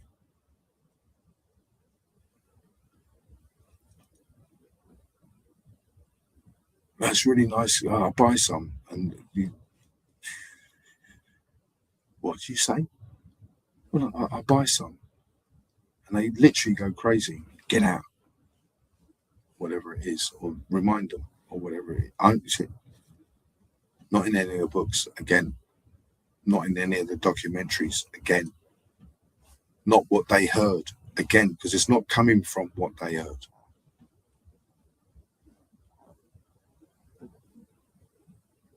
But anyway, and that's what it is with the ordinary people. They don't start rolling heads or whatever it is, and then they get 18 John, and then what happens? Well, he was rolling heads, and then he hit me, so I had no choice. No choice for what? Well, I felt intimidated. Intimidated over what? Oh, I don't know. So this is over something I don't know. Now you're doing 18 John. You see what I mean? So an ordinary person, they don't do that. They just think about tomorrow. I've got to get up tomorrow. I'm going, and all of that. Even if it means getting, not saying to get a kick up the bum, because I ain't going to do that. Because all the other people are watching. It's the whole idea of constantly having water thrown over you, and you just have to take it. It's like water off, as the Gatherer Bill says, it's water off of a duck's back. And what it is, the reason, when we done the last video, is that, if you pick holes in other people, then don't think they can find ways of doing the same. They can. They can. It's just that they don't, because they know that all it means is they're lowering themselves to that level. So instead, they turn around and walk away. You see what I mean? And go somewhere else. And with the other geezers that do the movies, that's exactly what it's like. And then you go to another pub and they turn up. Then you go to another part of London and then they turn up all paranoid. They've never been there before. And they turn up. And then you leave, and then in the end, I go to Timbuktu, and I'm in Timbuktu, and they still turn up, and it turns into this like dark comedy of what you call Stockholm. So it's not me, it's them. They get the satisfaction of telling you to go. When you've gone, they can't get no more satisfaction. So you've got to find out where you are in order to get more satisfaction. That's what it is. So I end up in Timbuktu, where I'm supposed to be, and they'll try and fly out there and do it again, whatever it is, to get the feed, to get the excitement. And who says that? The nationalist. So that's why if I leave and I go and they turn up, then the nationalist knows it's them. It's called cross-referencing.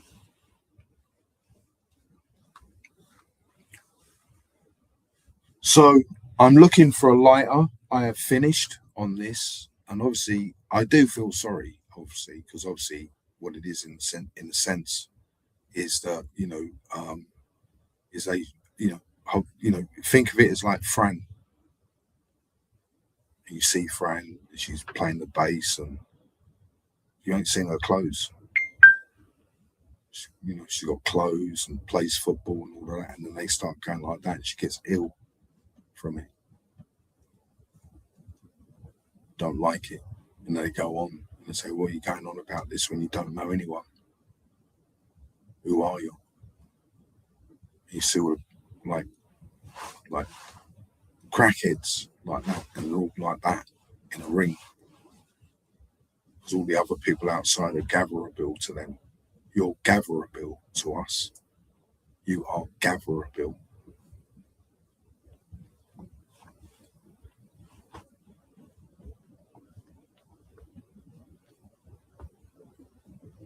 As recently, when they were talking about the other guy as well, exactly right. He don't like no one. Actually, he calls himself. He's like he's a black sheep. He's a black sheep. This other guy is a black sheep, and he don't like no one. He's another one that don't like it really. Because you meet these people and go, "Oh, yeah, and I was doing that," and he turns around and says, "What was you doing?" He's different. He goes, "Well, what was it you're doing?" He goes, "Well, I was in Chimphurst." And what was you doing in Chimphurst? Well, I was like that, and it all goes quiet, and he just goes loopy. He goes, "Shut up! You're just talking rubbish." He does it the other way, and then he leaves, and then he leaves. And then there's all these other people going, "Can I be your friend?" And he don't want to be friends with no one. "Please, I'll be your friend, honest. Like, I'll give you money." He don't want money, Johnny, Sonny, Bunny. He don't want anyone.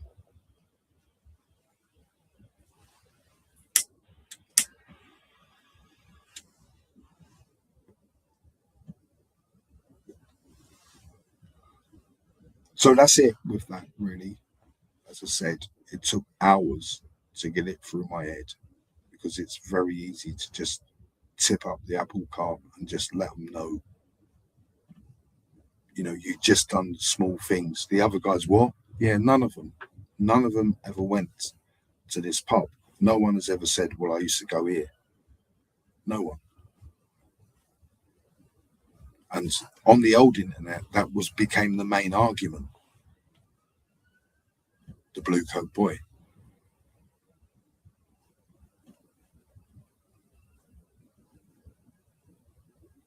That was the main argument. And I went, "Oh, you used to go there." "What? No, you never." "Oh, of course I did." And there was other places. What other places? Well, you should know. If you went there, you should know them. They didn't know them.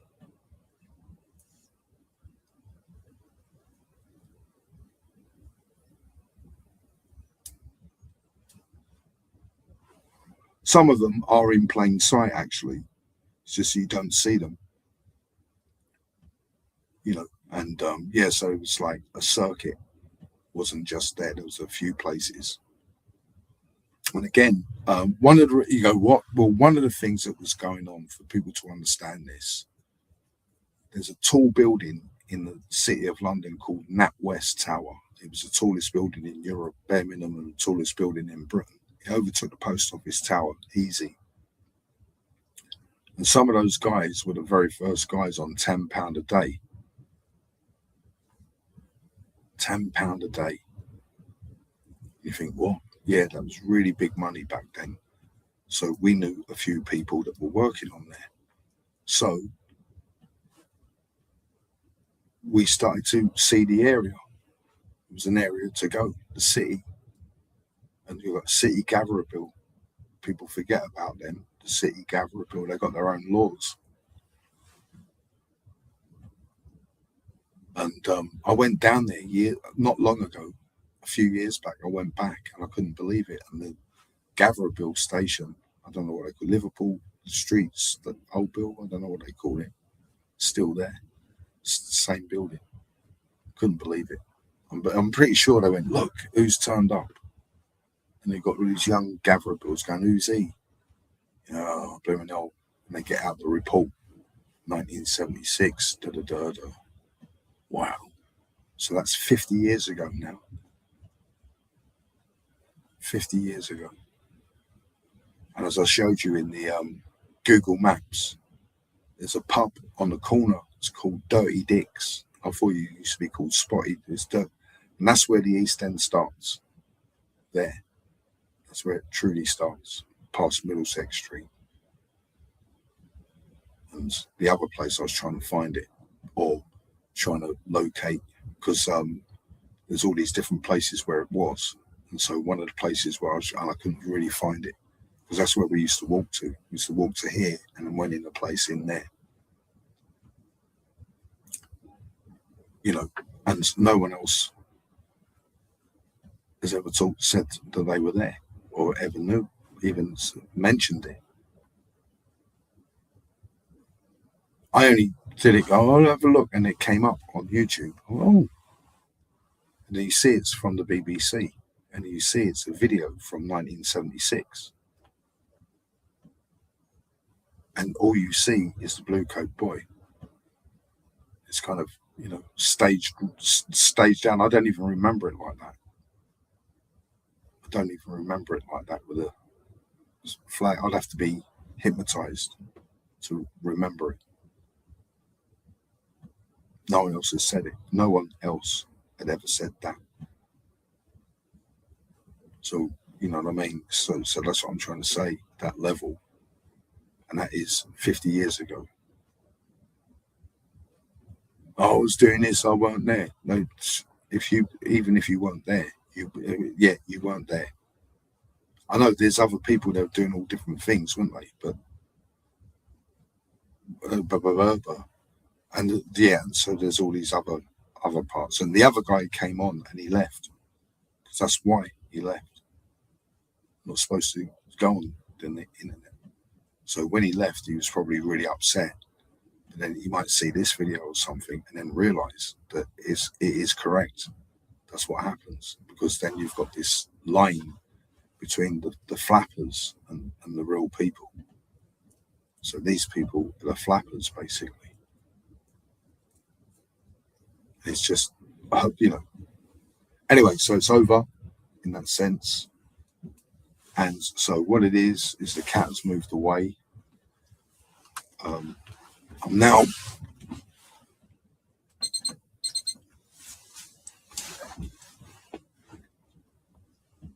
just going to play a little bit of a bass line here.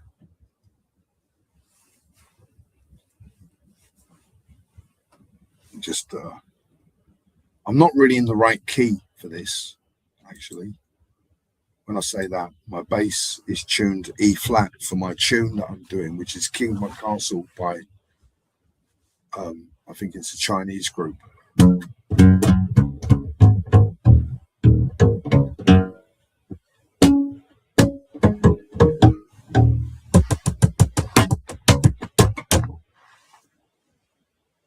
You know what I mean?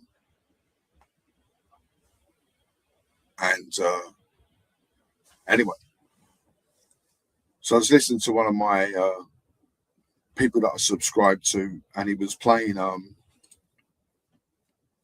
SC Chic by Chic. Remember Chic, Bernard Edwards, Nile Rodgers, so we play a bit of it.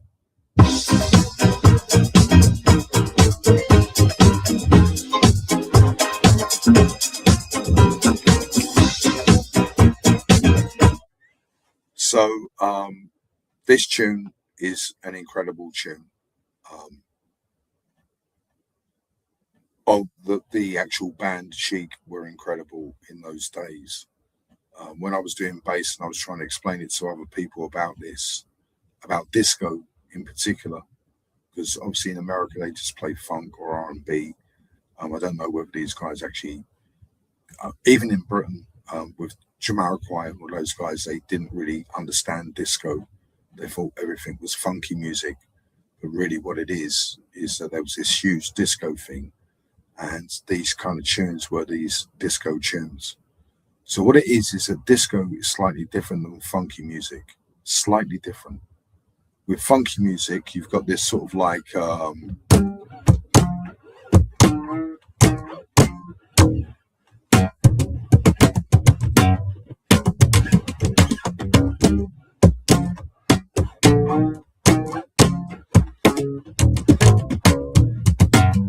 it's like funk, you know what I mean? It's like,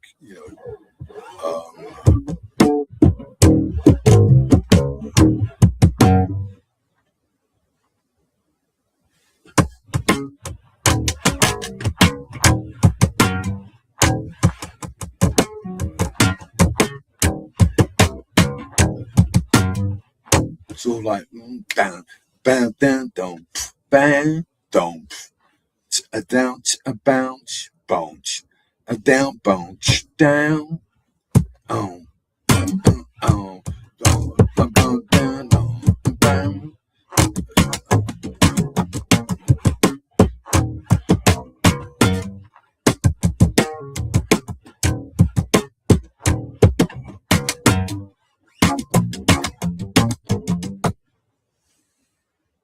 Funky is like funky music, right? Or, funk.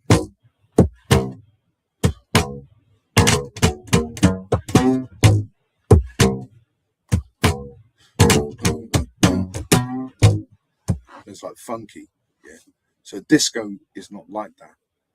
Disco, one way of describing disco is that disco is retro, roaring 20s. Do you remember the roaring 20s? Do do do do do do do do da da da little da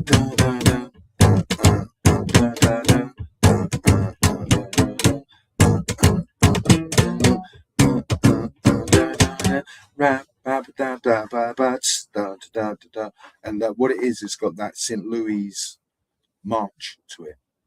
St. Louis blues, but also St. Louis march to it. So you've got this, what you call peculiar beat to it in some cases.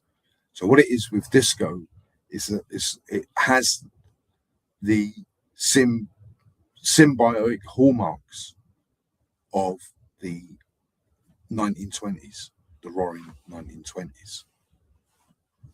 All you need is to go with the little cash crash.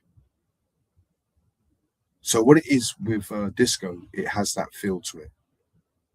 It sounds as though it was written by, Cole Porter or Hammerstein. And then you have the octaves that we always talk about, where we're dedicated to them in a way. Like we don't play octaves, we try and find everything in octaves.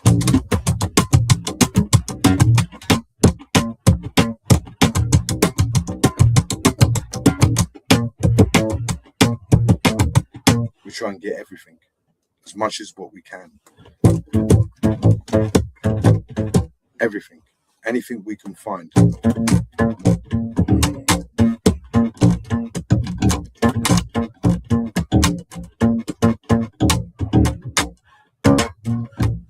Whatever it is, we're trying to find it. Well, sometimes we can't find it, so we spend weeks trying to find something. I've only heard this recently, so I haven't learned anything. So really, I'm just learning the top notes.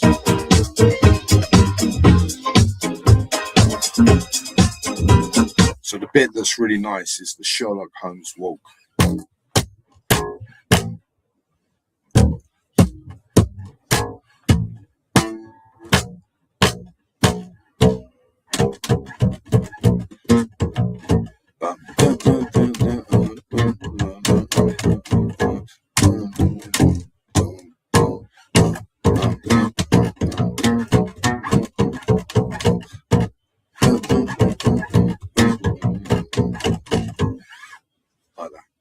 get that kind of feeling.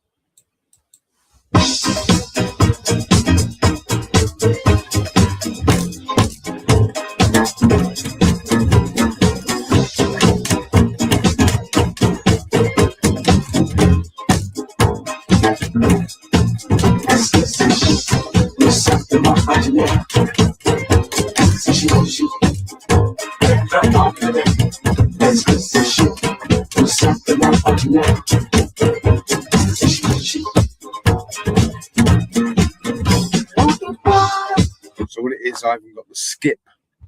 There's a skip in there. What I'm doing is I'm coming down instead of coming up. And the reason why I'm getting a bit of, this is really sad, man. I'm getting a bit of, don't do this to me. Please don't do this to me. Getting a bit of James Jackson Jr. No, it can't be. Maybe. Anyway, so what it is, I want to get the skip.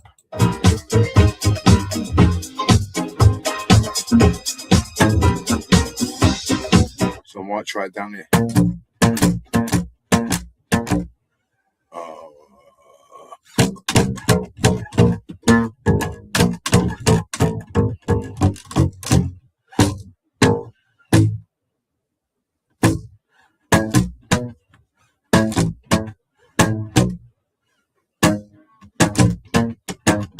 So I might come, I think Bernard Edwards actually does do this sometimes. So they're going down the strings this way, it goes kind of along if there's.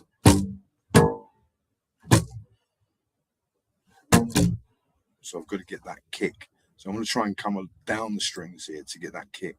What it is, there's a kick in there, it goes like that. What is it? We're hearing.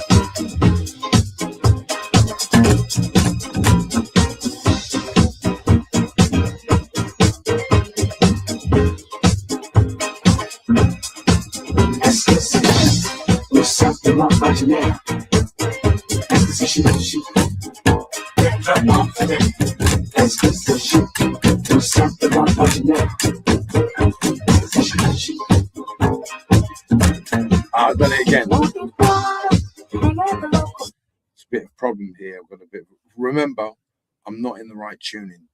My bass is in E flat. I could tune my bass and it might be much easier to play, but it's detuned, so it's making it a bit weird. If I played it in normal tuning, it might be better. I think it's actually in, but I think it's in D. If I play it in normal tune, it's.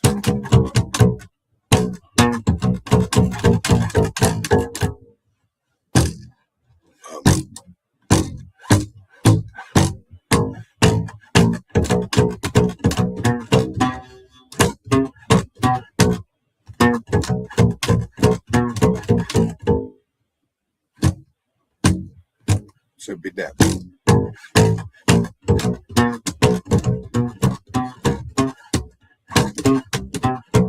Can't see the sound. Sorry about this. I'll just have a quick tea break because what it is, it's Bernard Edwards. You remember people talk about Bernard Edwards? They talk about Bernard Edwards and they go, oh yes, Bernard Edwards. Such a good bass player. Don't know why, but what it is, he licks them down here. When you see Bernard Edwards, he licks it, he goes like that. He goes like that. He goes like that and all that kind of stuff. He don't just, he goes, he licks it like that. You see him licking it. So what it will be, obviously, to get this bass line to be anything near a Bernard Edwards bass line, I'd have to start licking the bass.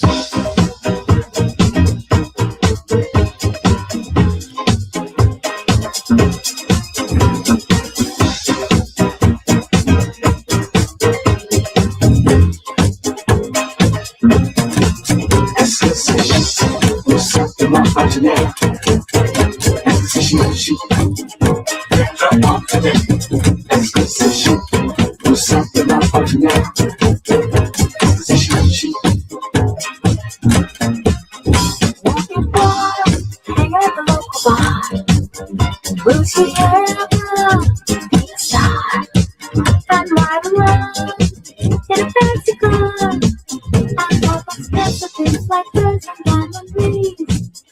All alone, she lives her life in the midst of us. She can't believe her eyes are the rest of her. And it's the little things she says to me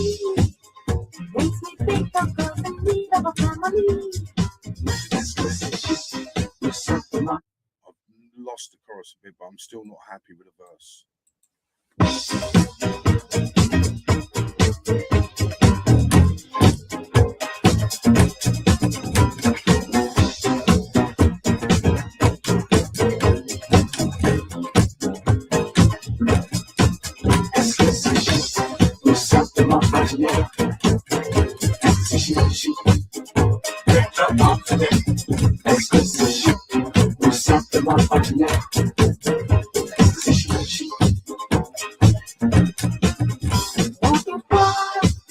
And this transition point here on the C, not really happy with that either.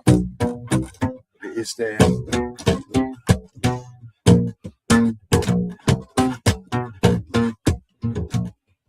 Let me just try it straight. I'm going to try it on the straight straddle.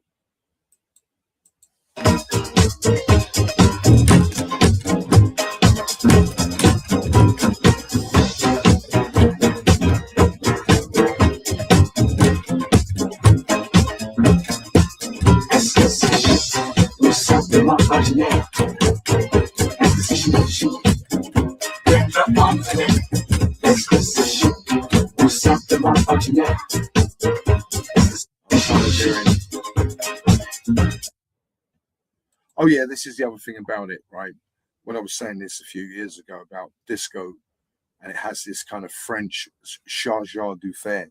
So when you see people and they play disco, sometimes they're a bit straight, meaning that they can't get the bass line to start swishing around. It's got to kind of go like, it's got to be, because remember, they're dancing to it.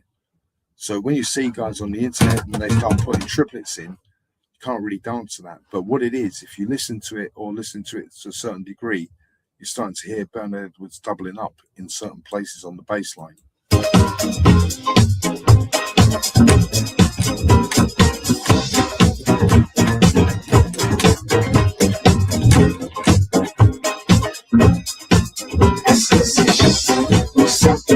I think it's right at the beginning. It's like that, something like that. Remember, he does use a plectrum, so I'm at a huge disadvantage. I used to be able to play a plectrum a little bit, but I lost it.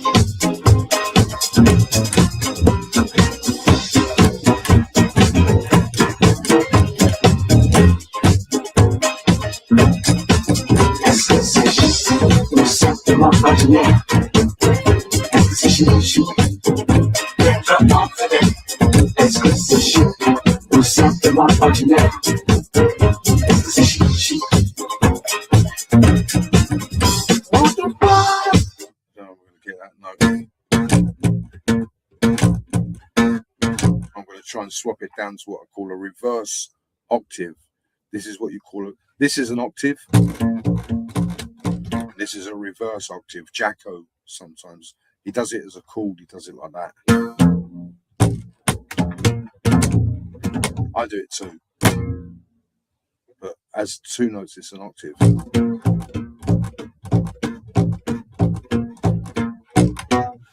So sometimes when because that's what it is, it's dedication to octaves. If I don't like it, sometimes I look for the reverse octaves.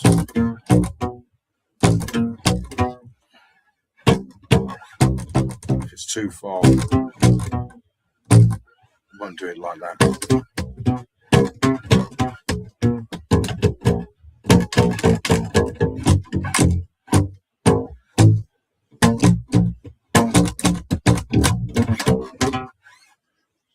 Keep starting to hear doubles in there. I'm starting to hear doubles anyway. I'm starting to hear doubles.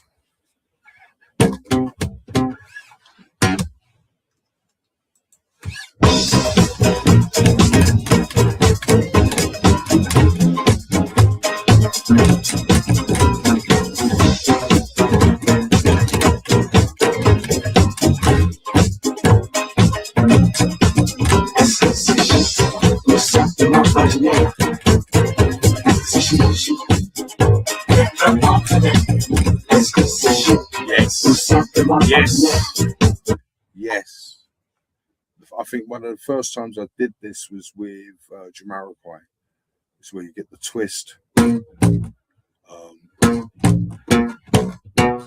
I did it with Michael Jackson as well. Get on the dance floor.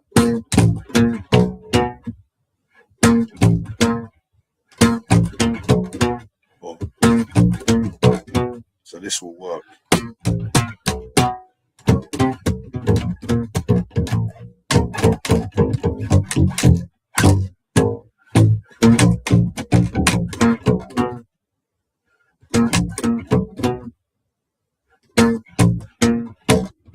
So it's a reverse octave. So instead of me playing it here,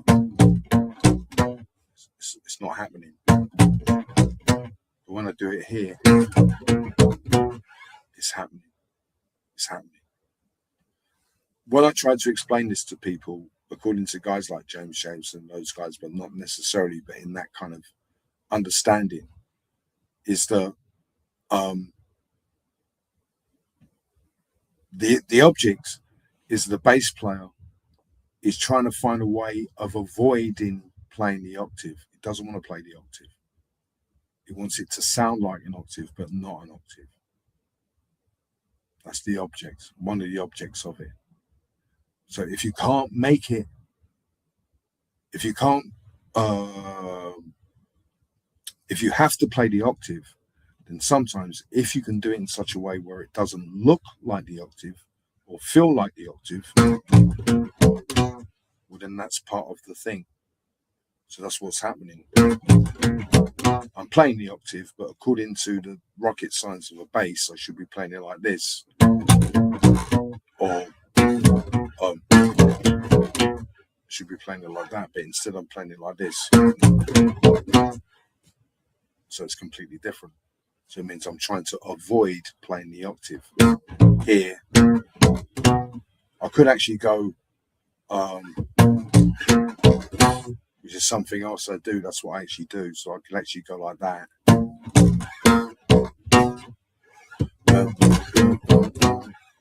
So,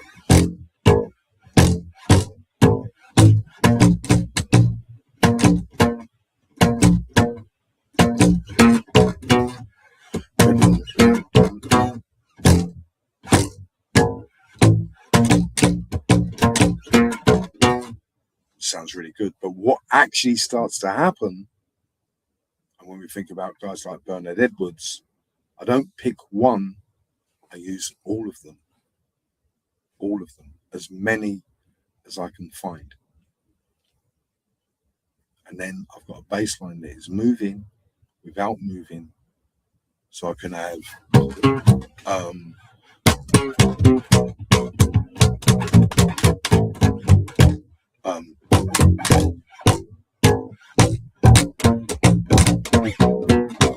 that's one.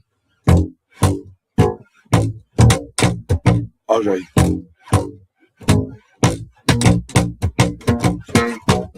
Two. Difficult to land. Or I could have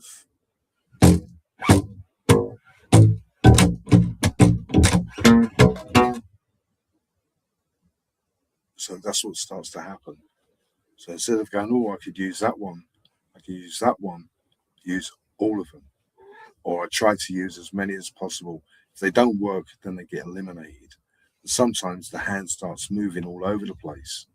And that becomes fun sometimes because it makes you land the bass the right way. But what it means, you have to train yourself. It's like when you're in Princeton. Yes, man. What do you want, Boo? This is where he starts robbing me of food. Right, here you go.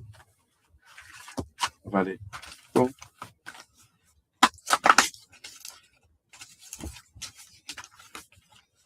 he's learned he gets food. If I start, and I know he goes, he's doing this, it's really important, and I've got to get away, but he can't do anything. So what I'm going to do, so I know I'm going to get food out of this, and I've gave him a bit, and I'm going to tell him to go away, and then he'll come back for more food.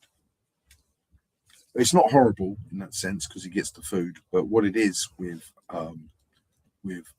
pets and things, that's all they really want in the winter is food and warmth.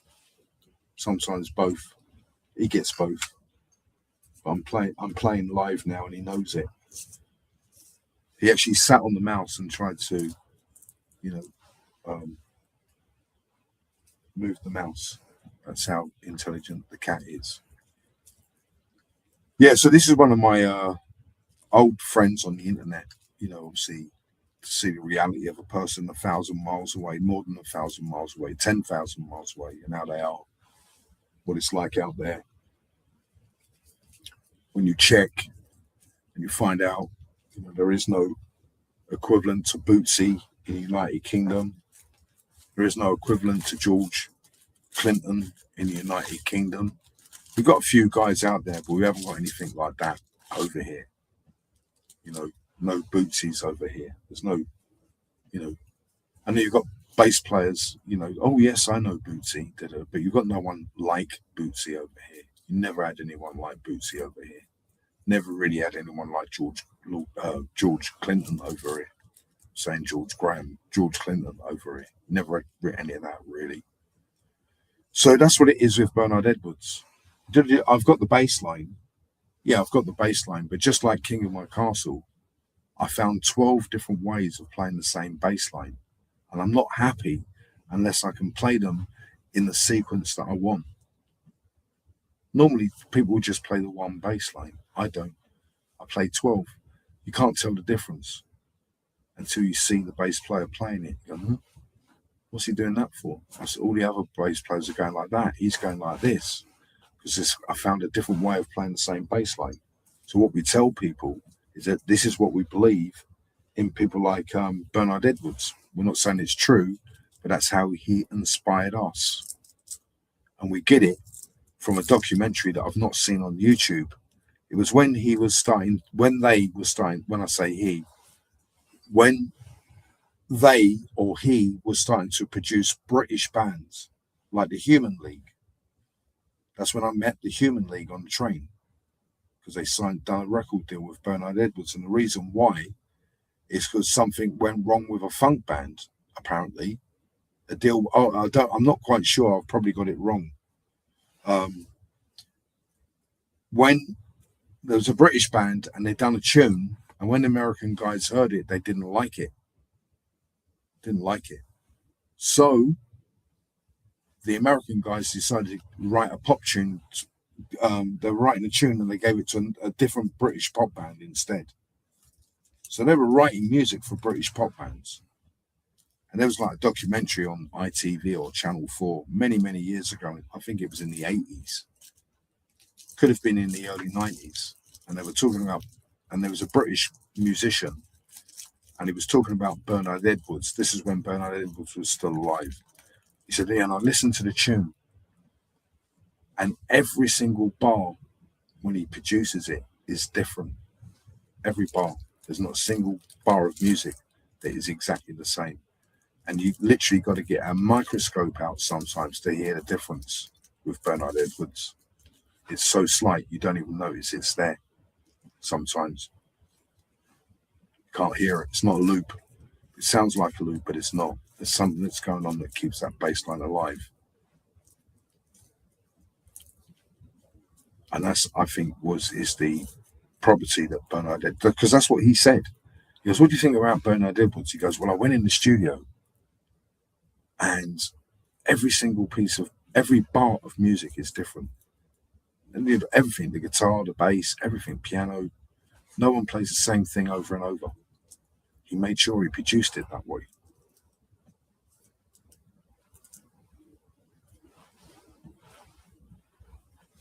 It was on Channel 4 or Channel 5 or BBC 2 or something like that.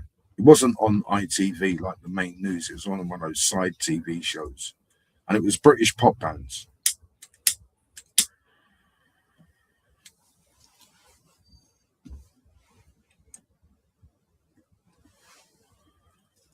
This is what it is about Bernard Edwards. When we say this, we're not saying it's true. This is how we think of Bernard Edwards from that video. So one way of making a bass line change without having to add a 1E or a 2E, I've lost the bass line, is to play the bass line, the exact same bass line in two separate positions.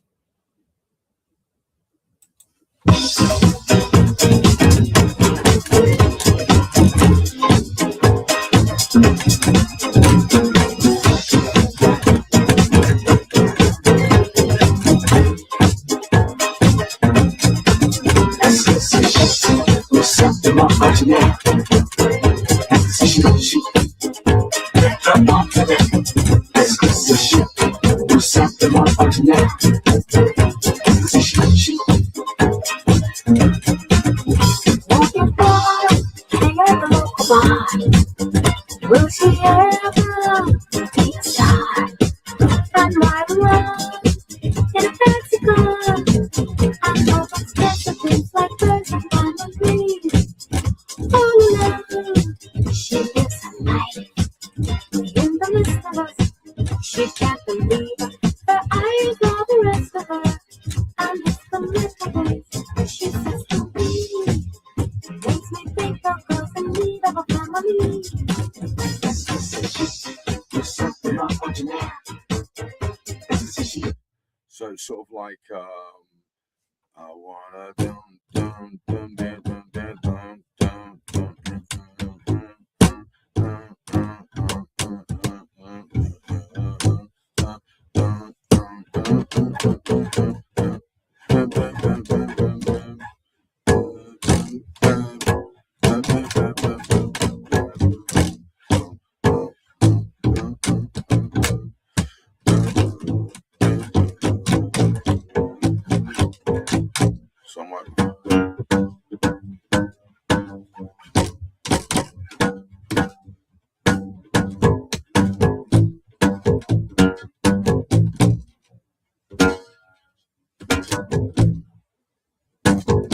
Anyway, I'm just getting a little bit lost here. Not lost, but I was just trying a different way.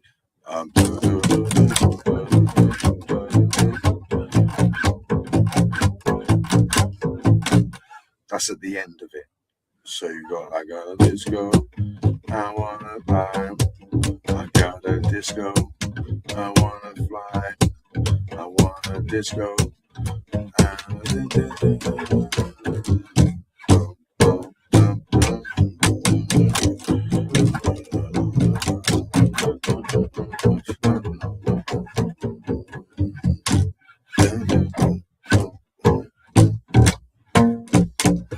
See that? Let's come back for more food. Blackmailing me for food. Kidnapping me for food. There you go. That's all of it now. That's all of it. Yay!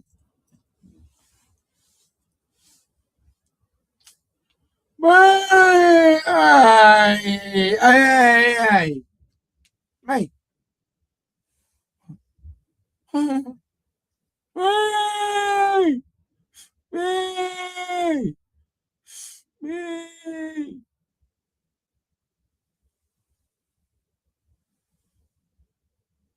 No! Ah!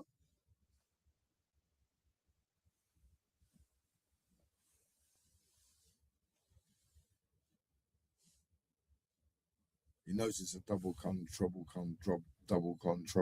doubletron. Still bullied me, right?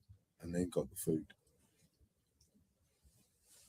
Bullied me and then took the food.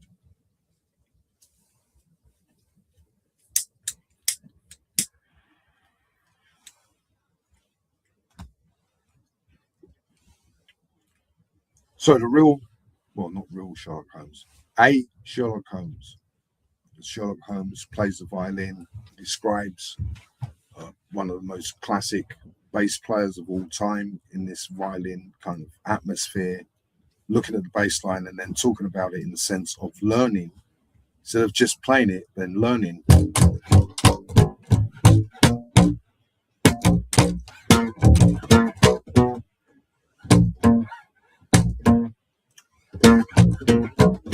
So I've got to learn at least two. I've got to learn two. So I just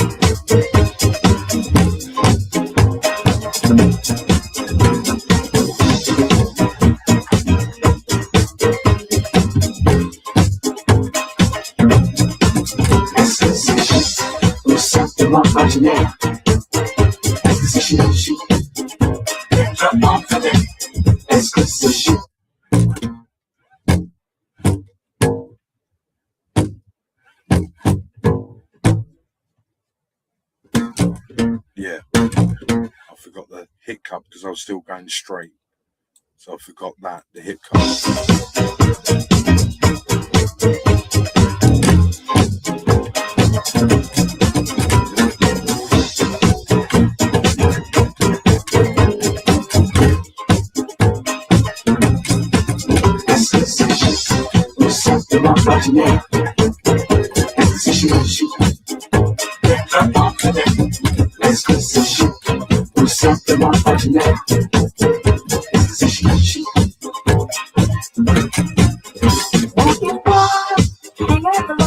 So I got two. I got two now. So now I'm happy. So what does that mean, two? Well, what it means, I'm playing the bass line, exactly the same notes, but in two different positions. The first one, I kick here, and then kick here. And then the second one, I kick here. So I kick here. That's the best way of doing it. And the second one, it sounds exactly the same. There's no difference, right? Well, that's what I do. And it's in memory of people like Bernard Edwards. Because what it is that if you listen to it in the bar and listen to it carefully, they will be slightly different. And that's what it is. I don't know. I've never really known anything about it. I met some guy and he was talking about shovels and he goes, it's really subtle. So you can't get more subtle than playing a bass line that you can't tell is different. It's exactly the same notes. It's not that I'm using. Sometimes you do. That's what happens. You learn this bass line, and because you're doing that, then you start to find notes slightly in the middle, and they become out notes. And if you get one, ooh, it's Bulax, absolutely Bulax, especially on something like Bernard Edwards. And that's what it is. It's that transgression, if you like, by splitting the bass line into two parts. One would be more positive. I'm still thinking for the DJs. Major, and the other one would be more akin to being minor. So this would be more akin to being minor.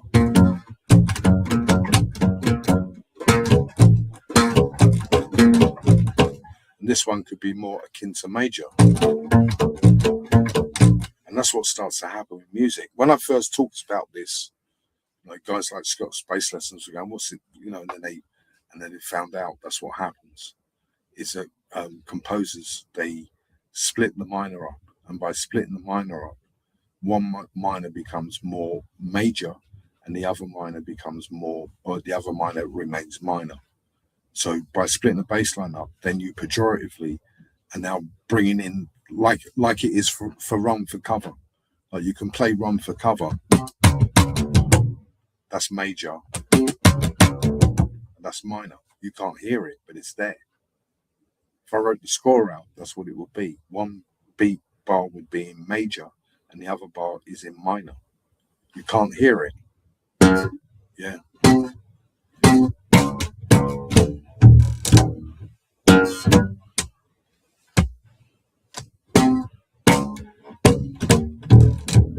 So this one is in major. The first one's in major. E flat. And this one is minor. This is D. You can actually make it flat, which is D to D flat.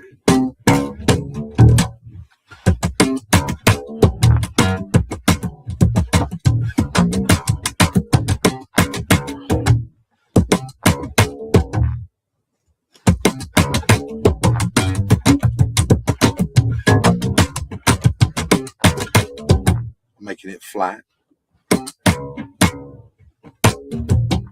making it minor, making it major. Mate, I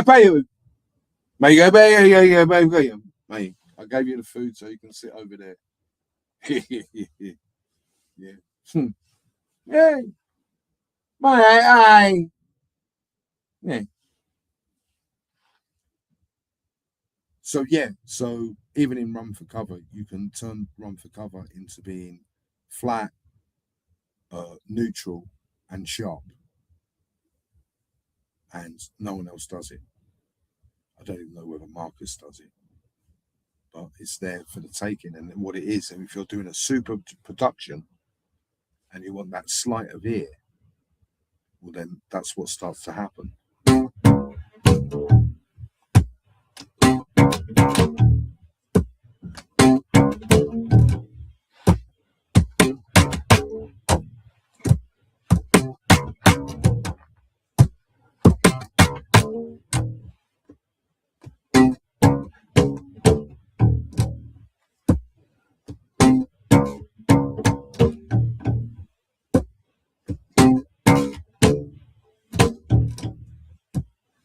Only people like Quincy Jones and those guys will pick that up.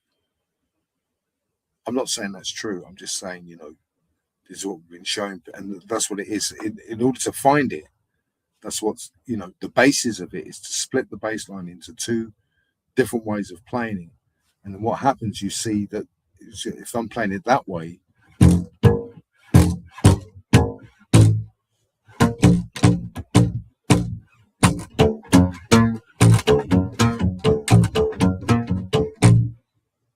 goes through there.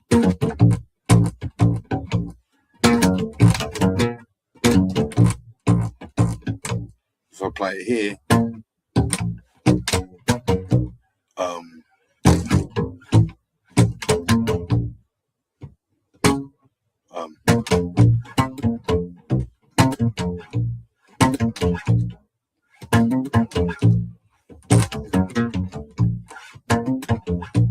so they start splitting up. So here becomes more major.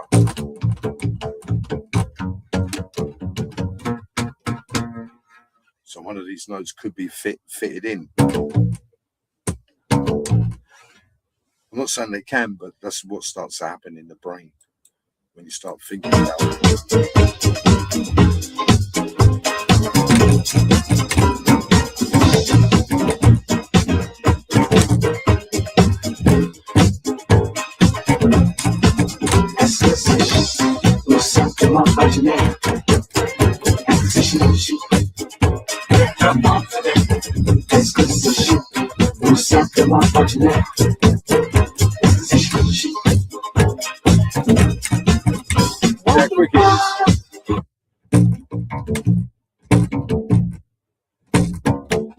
So that actually starts to fit in.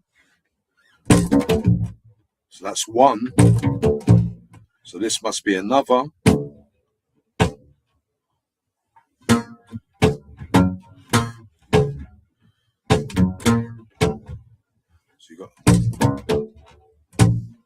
So that ends up on there. So you've got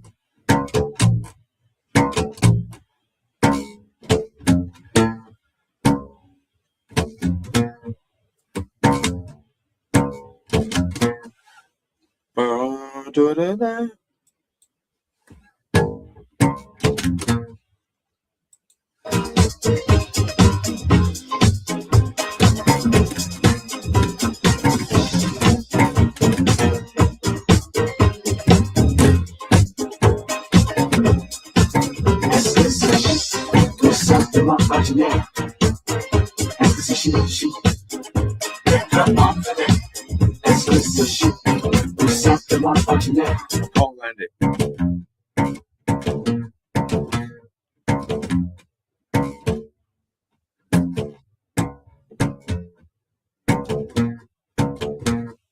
I can't land it. I'm trying to land it.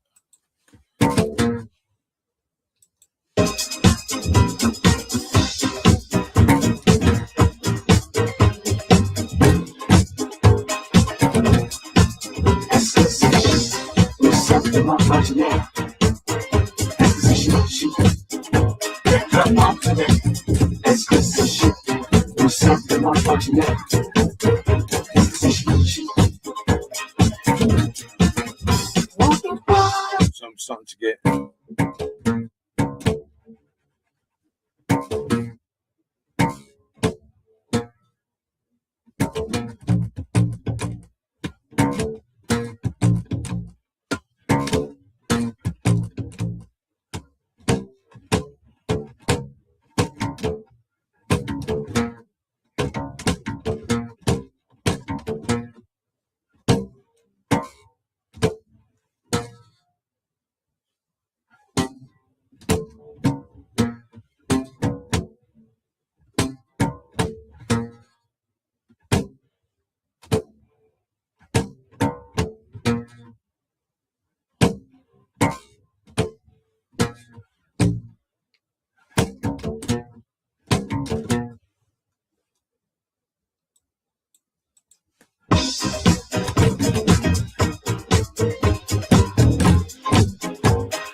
Find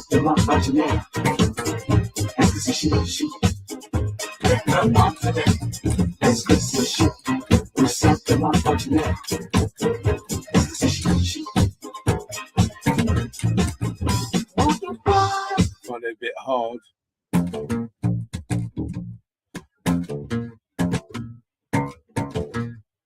So there's two. There's this one, and there's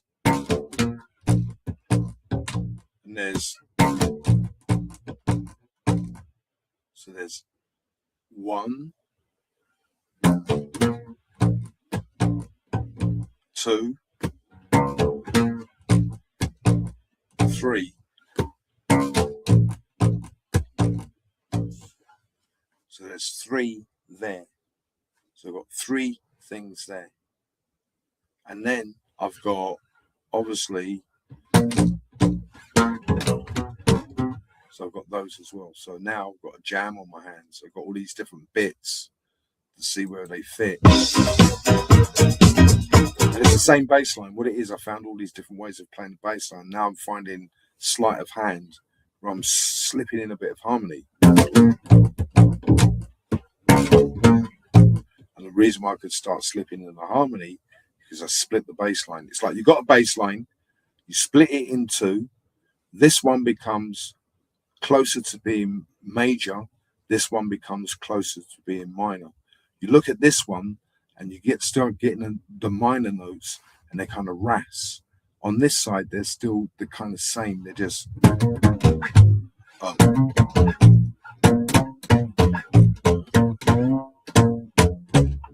until you hit that note. But I don't think it's it. It's a bit heavy.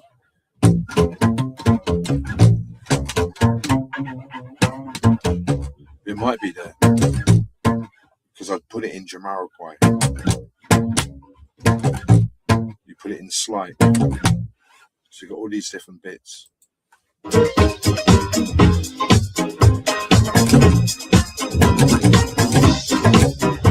What it is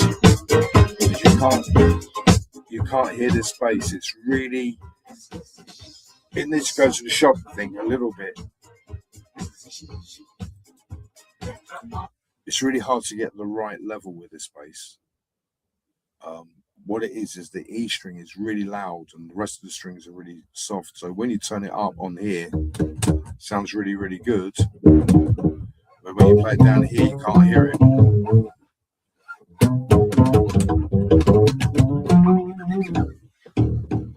So I'm losing my tracking here. I've got to remember it.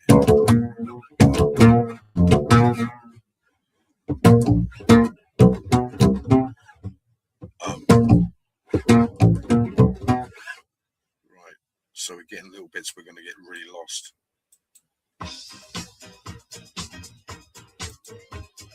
Actually, there's a little lip on there as well.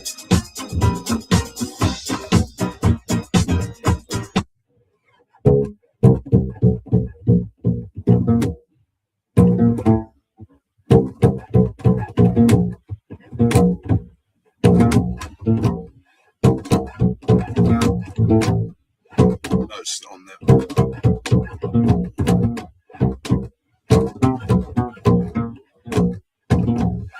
Lip on there. 2 lips. One at the beginning, one at the end.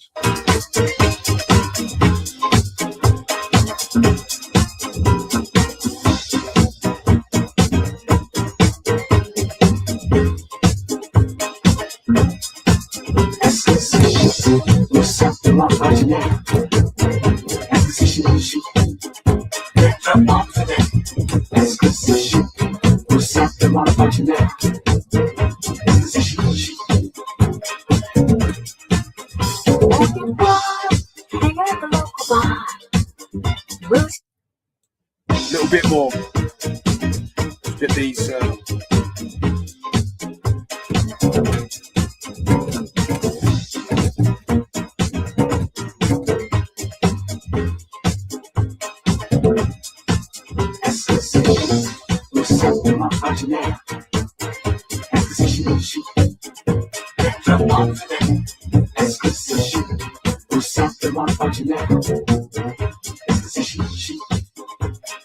Won't you fly? Hang out But it is, I can't hear whether it's hitting the accent, whether it's matching the accent.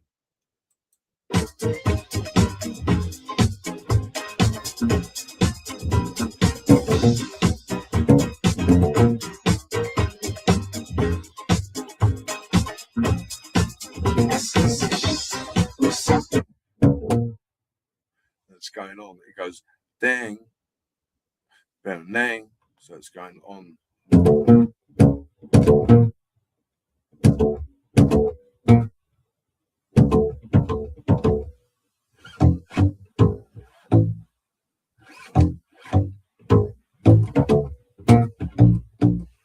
That's not right. It's nice, but it's not right.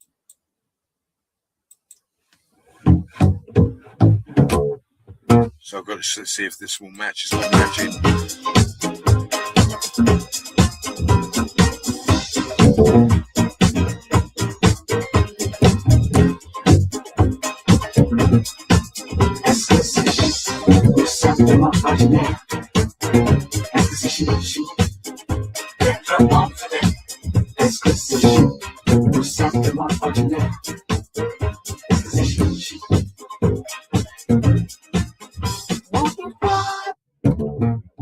I'm upset that that don't fit in, but what I could do is I could use stems to take out Bernard Edwards bass line and put the bump in it.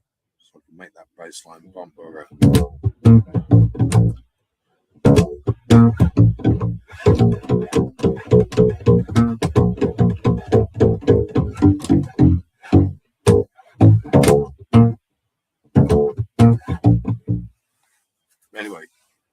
Anyway, so we skipped that and we've got to go back to point one.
It's really strange.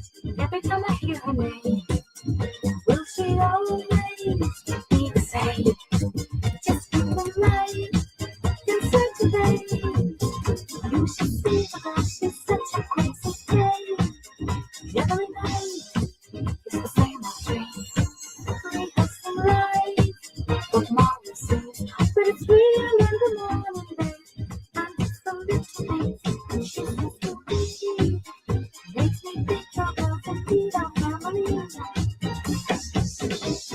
Something more for tonight. Something more for tonight. Something more for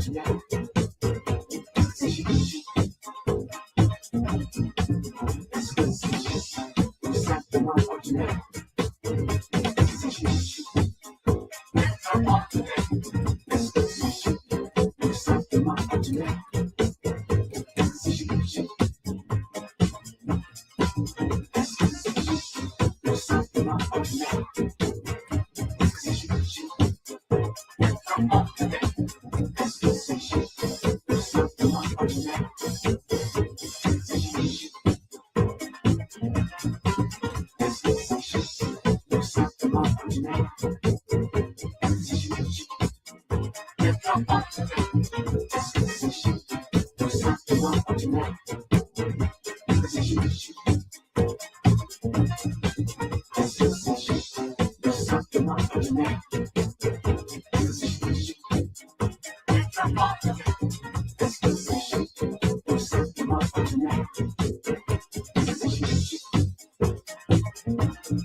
Got a little bit lost, but the key to it, learning it, because it was one of my someone that I'm following. Go away! How dare you! One of my followers on the internet was playing this on guitar, so I said I'm going to check out the Bernard Edwards bass line, obviously. So I'm checking it out. Nearly got a slip through with the harmonic slip through. Nearly got it, but it wouldn't fit, it wouldn't land.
so difficult to get to this place. I keep going, oh. When you play it by itself, it's not too bad. But it's really difficult to get the right balance on backing tracks with this bass. Really difficult, not easy. My other basses are much easier to get a really good, quite good balance. But this is very, very difficult. And the reason why is because this string is like twice the volume of all the other strings combined. So either I've got to learn to play dynamically. Well, I don't play this loud, but I like playing it really, really tough.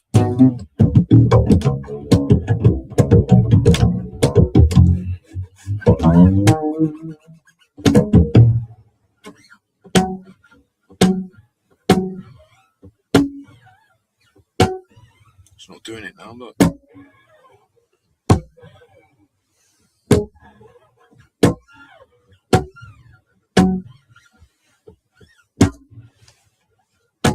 Normally on a fretless bass, you play a harmonic, it will go along the string.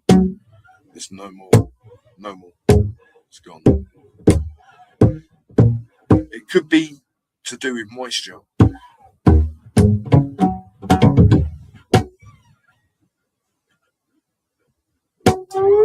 Oh, that's it. I don't know what I'm talking about.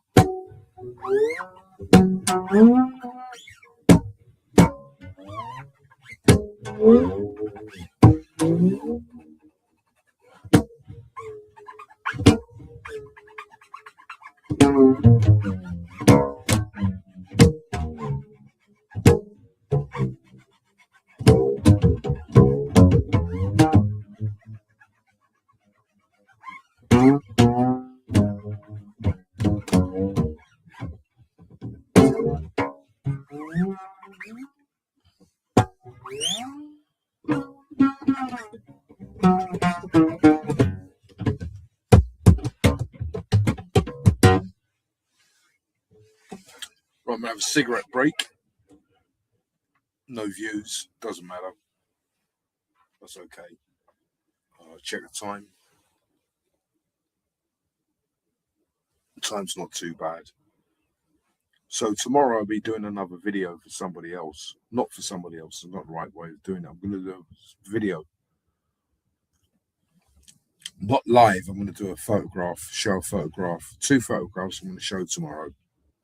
No, actually, 1, 2, 3, 4, possibly 5 photographs I want to be showing tomorrow to do with music.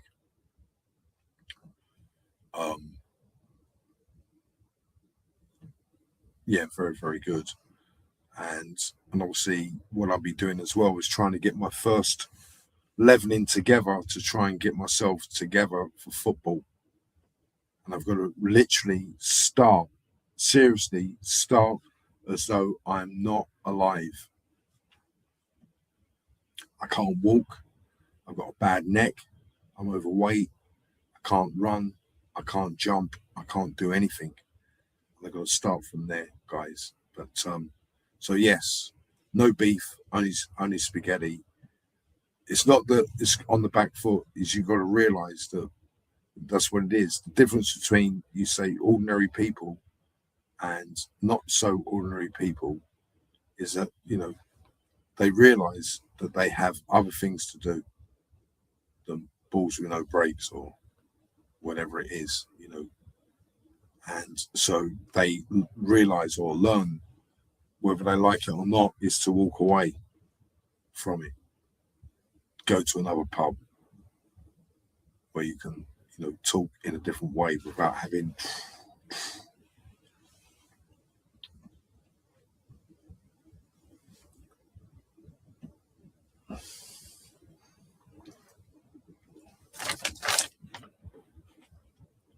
Oh.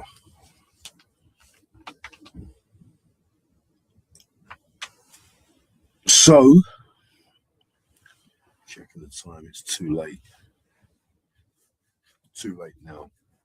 It's nearly midnight.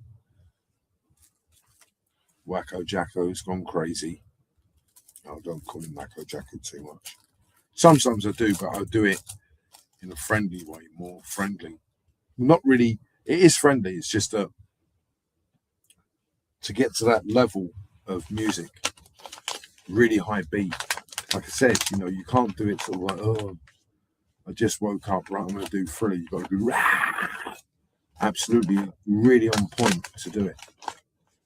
And so obviously this is the guys out there. I've just looked at Bernard Edwards bass line. I might look up I don't know what album that came from, because looking at the wrong album, I didn't find it. So sometimes when you go on YouTube and you press more, it tells you the album.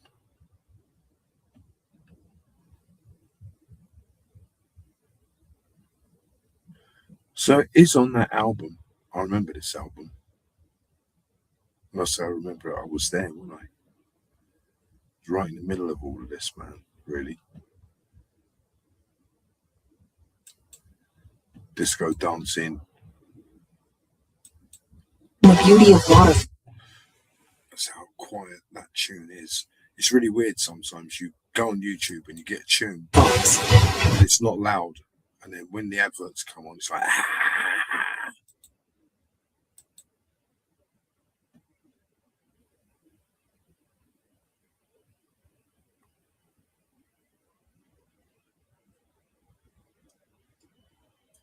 I'm not pressing skip adverts. Yeah, they've got whistles. I think they're whistles, if I'm not mistaken. By memory, they were whistles. The very first tune that had a whistle in necessarily was Captain Connors, Norman Connors, Captain Connors, right at the beginning of the tune. This bad whistle. Good. And so this is nearly 50 years ago now. 48 years ago.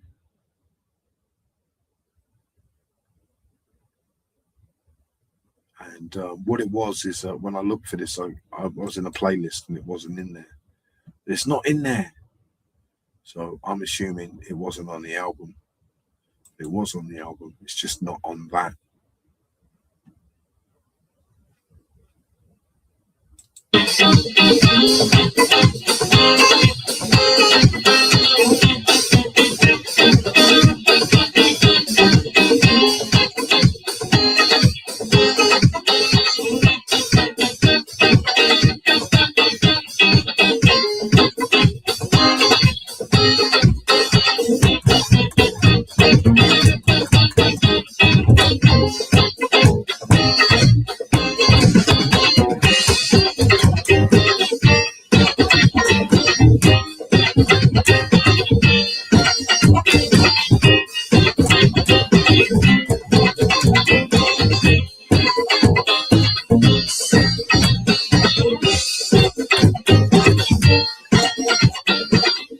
I'm having a tea break. Let me have this tea break first. I'm trying to do the tea break thing first. Not doing the tea break because I was going all over the place and So yeah, I'll be doing football soon, hopefully, and it's going to be a nightmare, absolute nightmare. I tried to do it last year. And my football training is literally rolling around the floor in pain. That's what it is. It's like 3 hours of going, my legs, my legs, But I've got to keep going because that's what it is. That's what happened. That's what they did to us, man.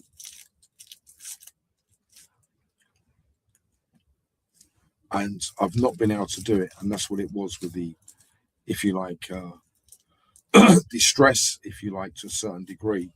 It stops you from doing the things that you want to do.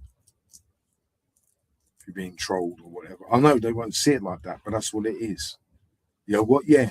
You go in there and go, oh, that's really nice gear. Can I buy some?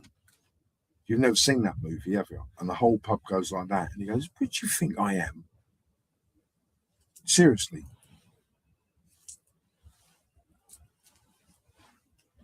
So what it is that you don't understand something. Maybe it is you don't understand.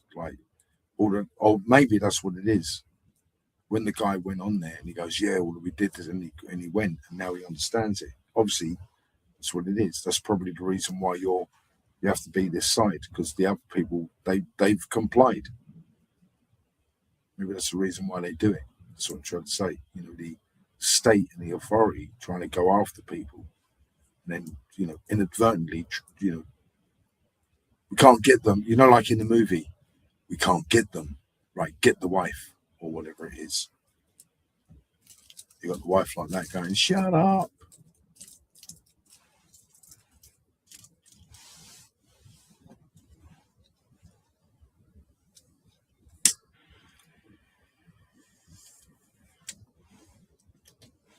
So this guitarist is from America.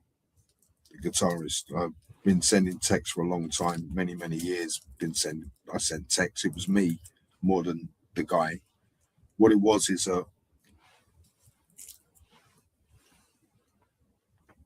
there's a lack of R&B in the UK. Not that much R&B in the UK. You get some, but it's not conglomerate. We're like disco. We're reggae heads. We play reggae mainly. This guy's like R&B guy, and he's going into this. I'm nearly ready. Not quite. And he does the chorus as well. I didn't know that.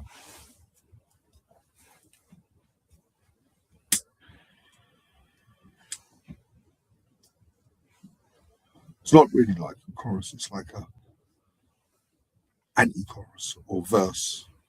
They play the chorus first and then the verse.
So when I did it live with Tracy Rich, found it hard doing that one.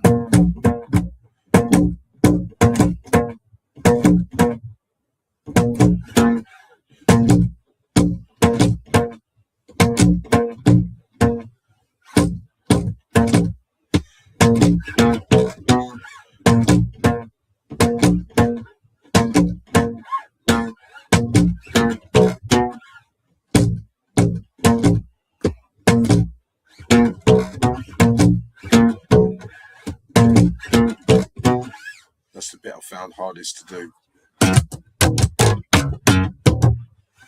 Yeah, so just thought I'd do that chinwag. So tomorrow, I'm going to be doing a video, hopefully, about art tomorrow. 3 or 4 paintings. No, not paintings. 2 or 3 paintings and a little bit of sort of like pop art, like very rare, so to speak. Well, not very rare, but well, it is rare actually. It's very rare, but it doesn't mean it's like a rainy day in Stoke. Miles away in a cafe that only had like 2 people in the audience. Rare, you know what I mean? It's not like it's brilliant rare. So I'll be doing that tomorrow. I could. Not quite sure. No, I'm not going to be doing that too much. I'm not going to go into a mazy thing. I've had enough. Because what it is that, as I said in some of the earlier videos, some people believe they should be on one side, other people believe that they should be on the other side.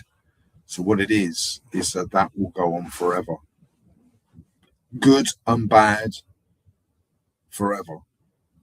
Light and dark forever. Up and down will be forever. All of the conflicts that we have will be forever. Good will believe that it's beaten evil, and then evil will come back in another form. Evil will beat good, and then good will come back. Somehow, some way. We don't know how. That's what it is. And not me, another guy, DJ. He'll be happy that I said it. Rather than saying it was me. He's the one that showed me this. I knew about it, but I didn't realize how important it would be to see it that way. You know, the battle between being fit and healthy is forever. You know what I mean? The battle between being a good footballer and bad footballer is forever. You know, the battle between being a good bass player. There's another guy that came up recently, which is Shot Contender came up, and he was a bit like, you know, I could be better. But no, it's not you can be better. You're the Shot Contender, innit? You're the guy that came on the internet many years ago. Changed history. It's 20 years ago now. You don't see too much King bass player in those guys. I know a lot of guys were steaming into him, and I didn't do it. You know, really steaming into King bass player, really bad. See, this is the other thing about it that people don't understand. It happens really early on YouTube, where there was a bass player, and he was really into Mark King.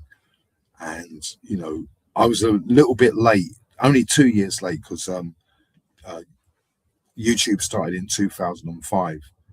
Anyway, so when I started to look at the level 42 bass forums, a lot of guys steaming into this guy called King Fisher. And I decided I didn't want to do it. I didn't want to steam in. You know, he might have thought that I was being friendly, you know, like, you know, oh, you're just saying that and you're winding me up. But I didn't, because I just didn't want to be one of those people that stick the boot in, because that's what happens. When someone's down, it's always you can argue, lesser people that will stick the boot in. Like what Michael Frenzy says, always be the last to condemn, not the first. But they're usually the first to stick the boot in, and the first to do this, that, the other.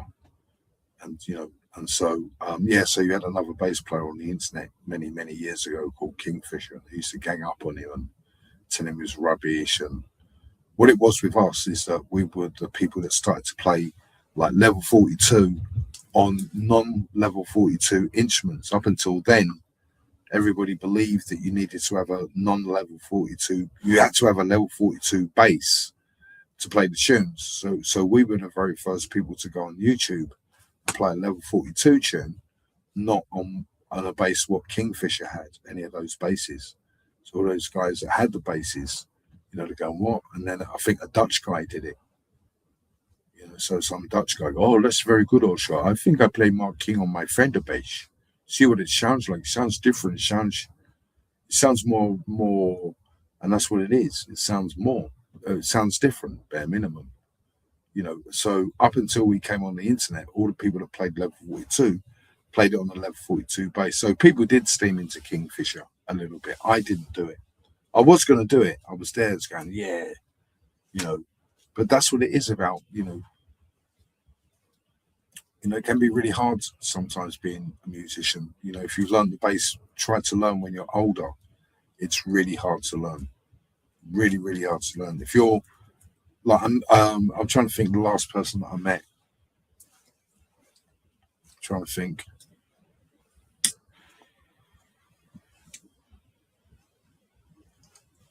I can't remember who it was, but I think they were in their 40s.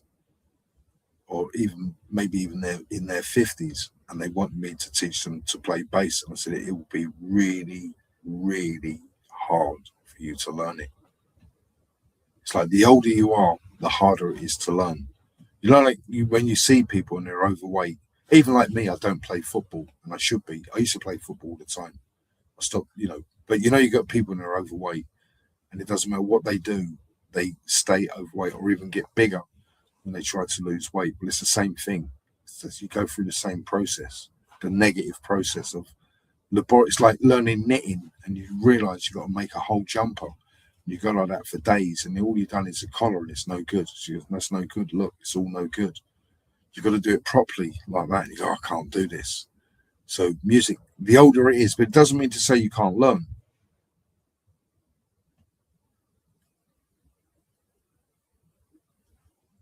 Because there are times where there are people that truly, truly want to learn it.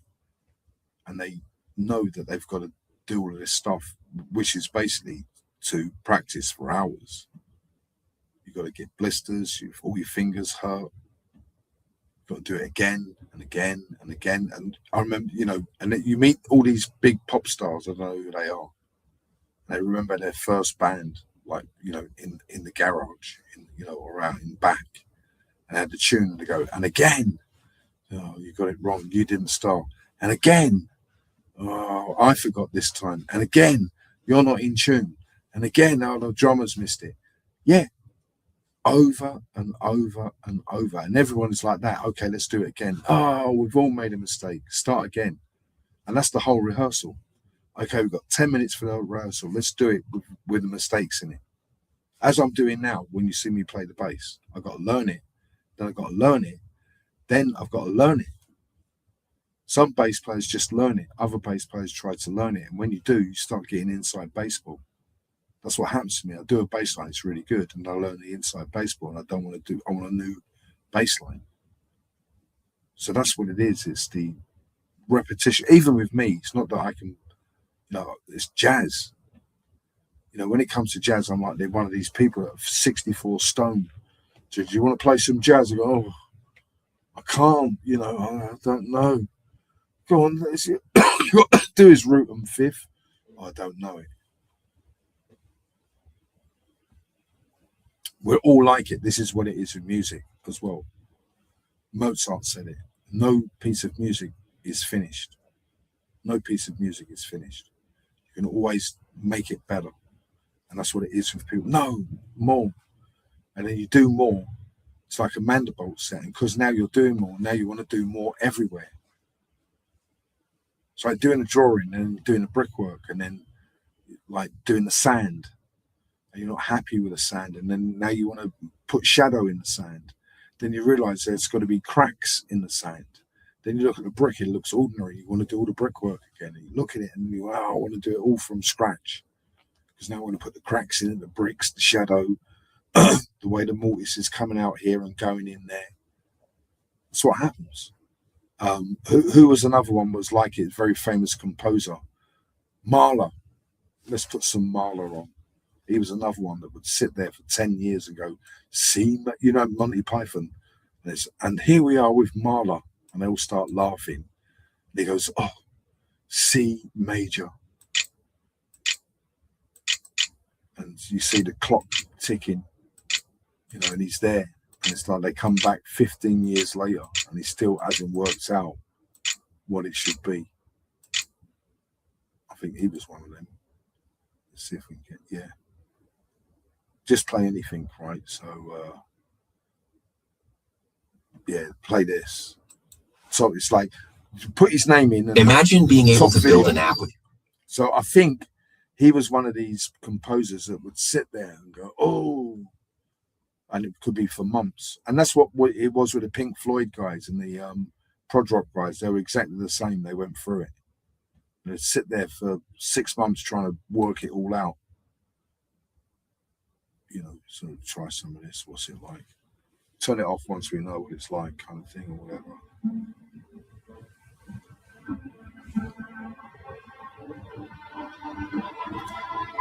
So this first bit could have taken him like 10 years to think about it. Let me think. I know I'm exaggerating, but you've got to go like that.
Yeah, so that bit there.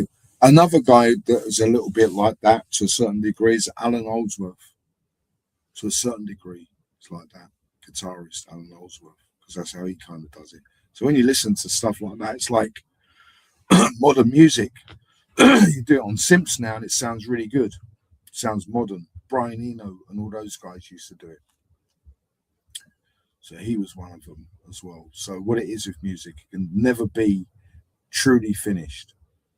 Someone will come along and go, oh, one more cowbell. And now you've put that cowbell in. Someone else will come along and see all this detail. Right? You must have the tambourine.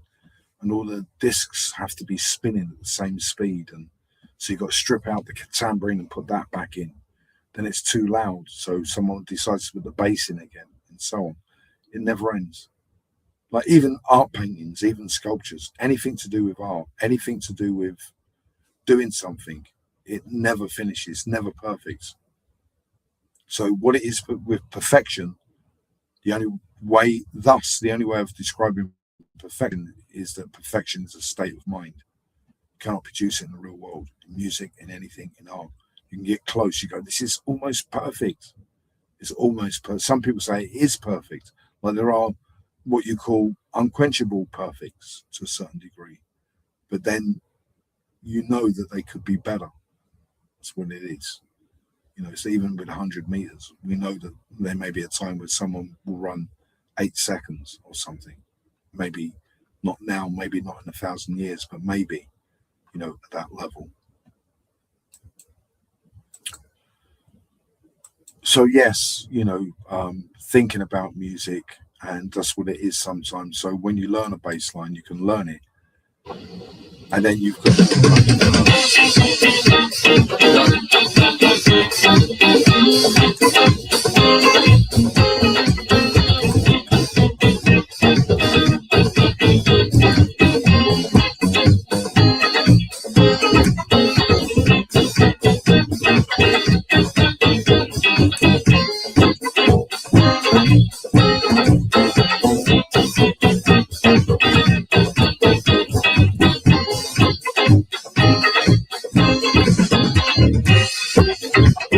my disco.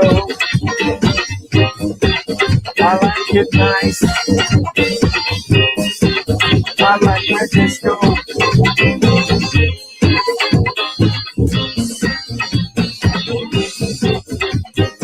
Like my disco. It goes round and round. I like my disco.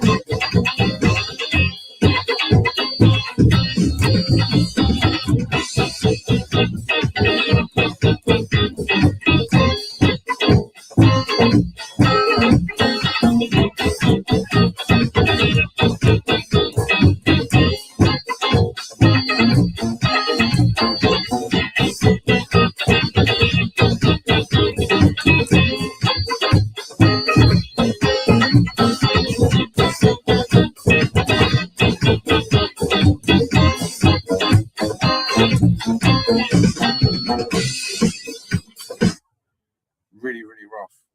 And one of the reasons why it's a little bit rough is because it's the fretless bass, and I'm still trying to get used to it, and you can be a little bit smoother with it, I suppose. But then I was trying to put in what it is. I'm sometimes when I play it, I go, I forget.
something else here. Chic. Chic now and then. Nope. See, I'll do one. I saw. I'm sure I did. I saw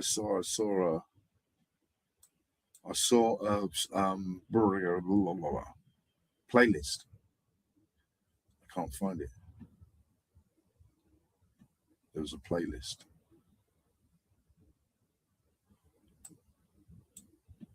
Can't find it.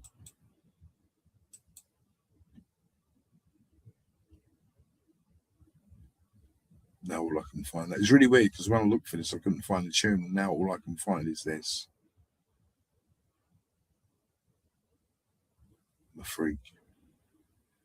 Freak out. Dun, dun, dun, the freak. The chic. Now freak. Dun, dun, dun, dun, dun, dun, dun.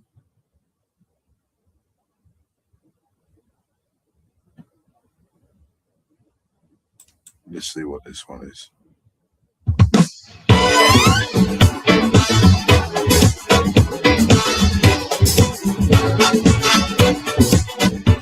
See what it was with this album, so to speak, for people to try and understand it.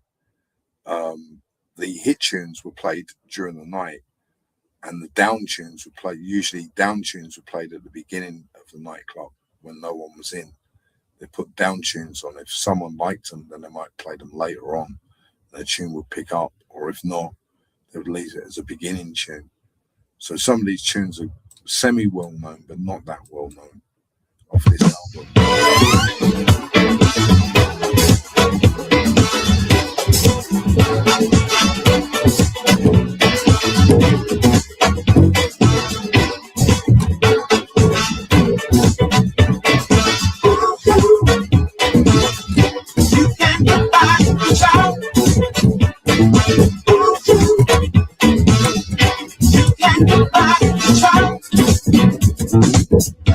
Somewhere in the city, there's someone for you. Maybe in some new way, you know, love begins there too. I know it's a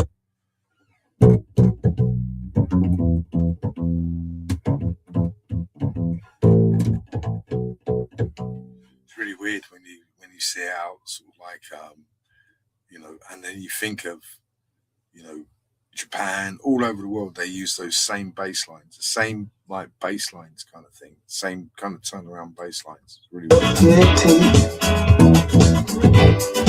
It's so all alone. The bed seems so empty, and I ring from the phone.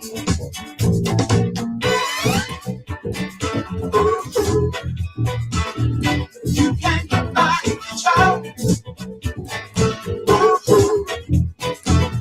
You can't get by, child. Get by. You can't get by, child. You can't get by, child. You may not be pretty, but you can be alone. Take off those shabby clothes, girl, and let your beauty show. Make yourself a lovely woman and get yourself a man. Then you will be happy. You can do it, yes you can.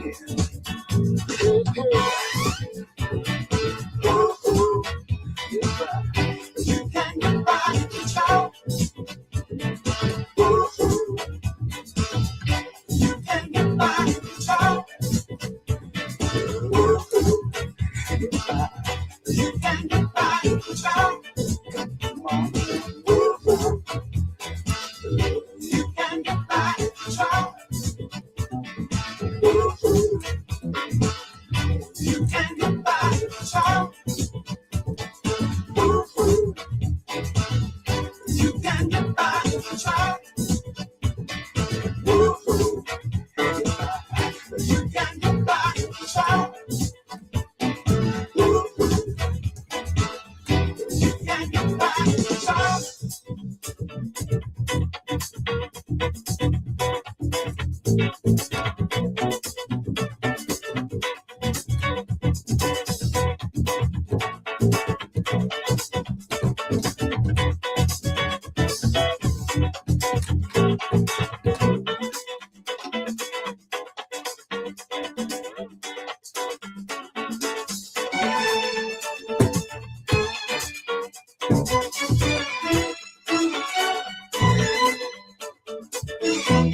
Don't really know that tune, man. Didn't really know that tune that much. It's really good. What you call you know, really nice wiggle tune, man. Because that's what it was with the band. The reason why they came, you know, one of the reasons why they were renowned is because they had what they call the chic formula. Every tune had that same grade quality within the song. It didn't dip, it didn't go down, it wasn't whatever they did, it had that same tempo, that same dynamic weight to the song. Is there any more?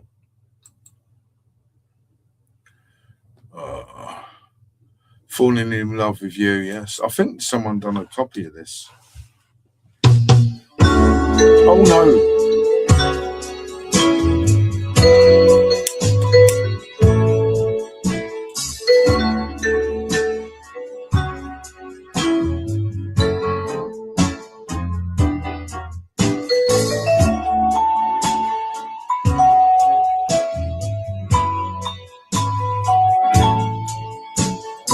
Roy Ayers, man. I wonder what that's what it is, Roy Ayers. I wonder why they say that. Maybe it's not, but it does sound like Roy. Sidewinding.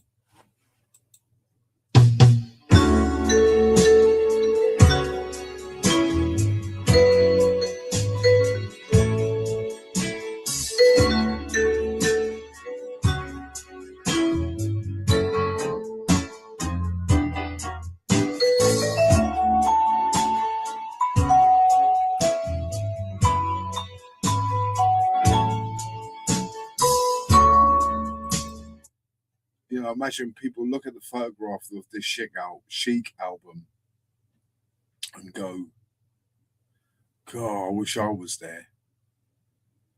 And we were there. I was there.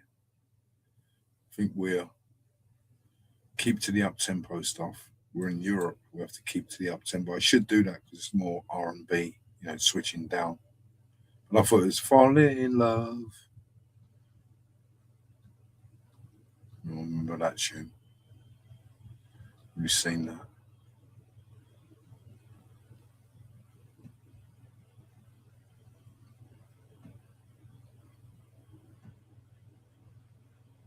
There's the mix here. So we go for this mix. Hopefully, we might see other tunes. So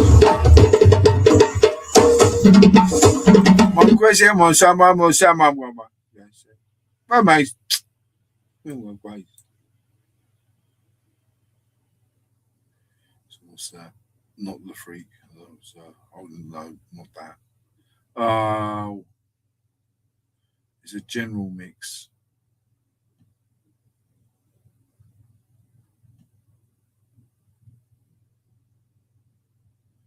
It's a general mix. It's not no good.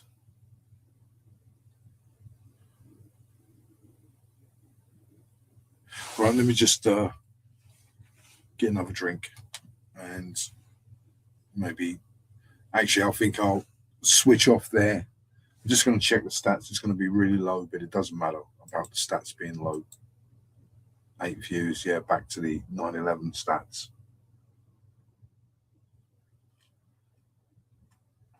Now, I am on StreamYard here, but there was a time where I got cyber attacked on StreamYard. Not very great, not very good. But I was on here just in case people wanted to come in and join in.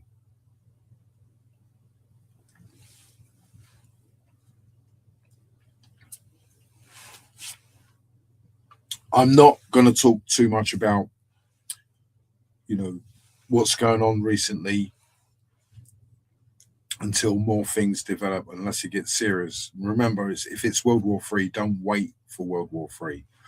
If World War III comes, you can't watch it. You won't be able to watch it. It's better to talk now than wait for it. Although, as I said, it seems to be more of an existential thing that they're doing. And that's the other reason to try and switch off from what they're doing to us. It's what they're doing to us, not what we're doing to them. And every day it increases, but then every day it's the norm. That's what they want. That's what I said in the other video. It's like, imagine that we're sheep and we're in a field, and we're in a field and we start eating the grass, and one sheep begins to lay down and get comfortable. Then these farmers come and start beating us to run into another field, and we eat the grass there, and then another one is just about to lay down and they beat us again, and we go to all of us, and they do it forever. That's what it is. They do it forever. They will not let you lay down and say, right, that's it. Let's slow this thing down. They want more and more and more. To keep the sheep moving as fast as possible. Keep the sheep. It's like the sheep are constantly running because they're being beaten, and then they get to where they're going to eat, and they start eating. Just as soon as they start eating, they get beaten again and run. So that's kind of what they're doing to humanity all of the time, and it's forever. As I said earlier, we can undo it. Well, when we undo it, then we become worse than them, or we become them in the end. If we undo it, then we become them. At first, we won't be them, but slowly we will turn into them. And sometimes we don't even know it. And then when you look back at the videos of them, when they turned into what they were, there was a time in the past where they didn't know that they were going that way. So it's to find a strength in between it. That's why he's going, why we don't jump on any other bandwagons, because once you've jumped on the bandwagon, it's like Michael Franci. It's means if you jump on that bandwagon, then you've condemned them. So you're the last to do any of that. In fact, you don't do any of it. And then you become basically to a certain point, like the nationalist, your own island. You see? And that's why I wouldn't do any ambassadorships. I'll go on, it'll give you £1 million. I don't care if it's £1 million, zillion pound, £1 billion. It only makes it worse. You know what I mean? You've got something here that's not right. Okay, if I do this, it'll make it better. No, now it's made it twice as worse. To undo it, it will be 4 times worse. If it all goes wrong, it's 8 times worse, 10 times worse, 16 times worse, 32 times worse. And how did it start? Because they were looking at your trainers in the pub. you know, and maybe they were doing it to get the reaction. The other guy, you just went, "Yeah, you got 18 John." Yeah, and he's looking at my trainers. I've got 18 John.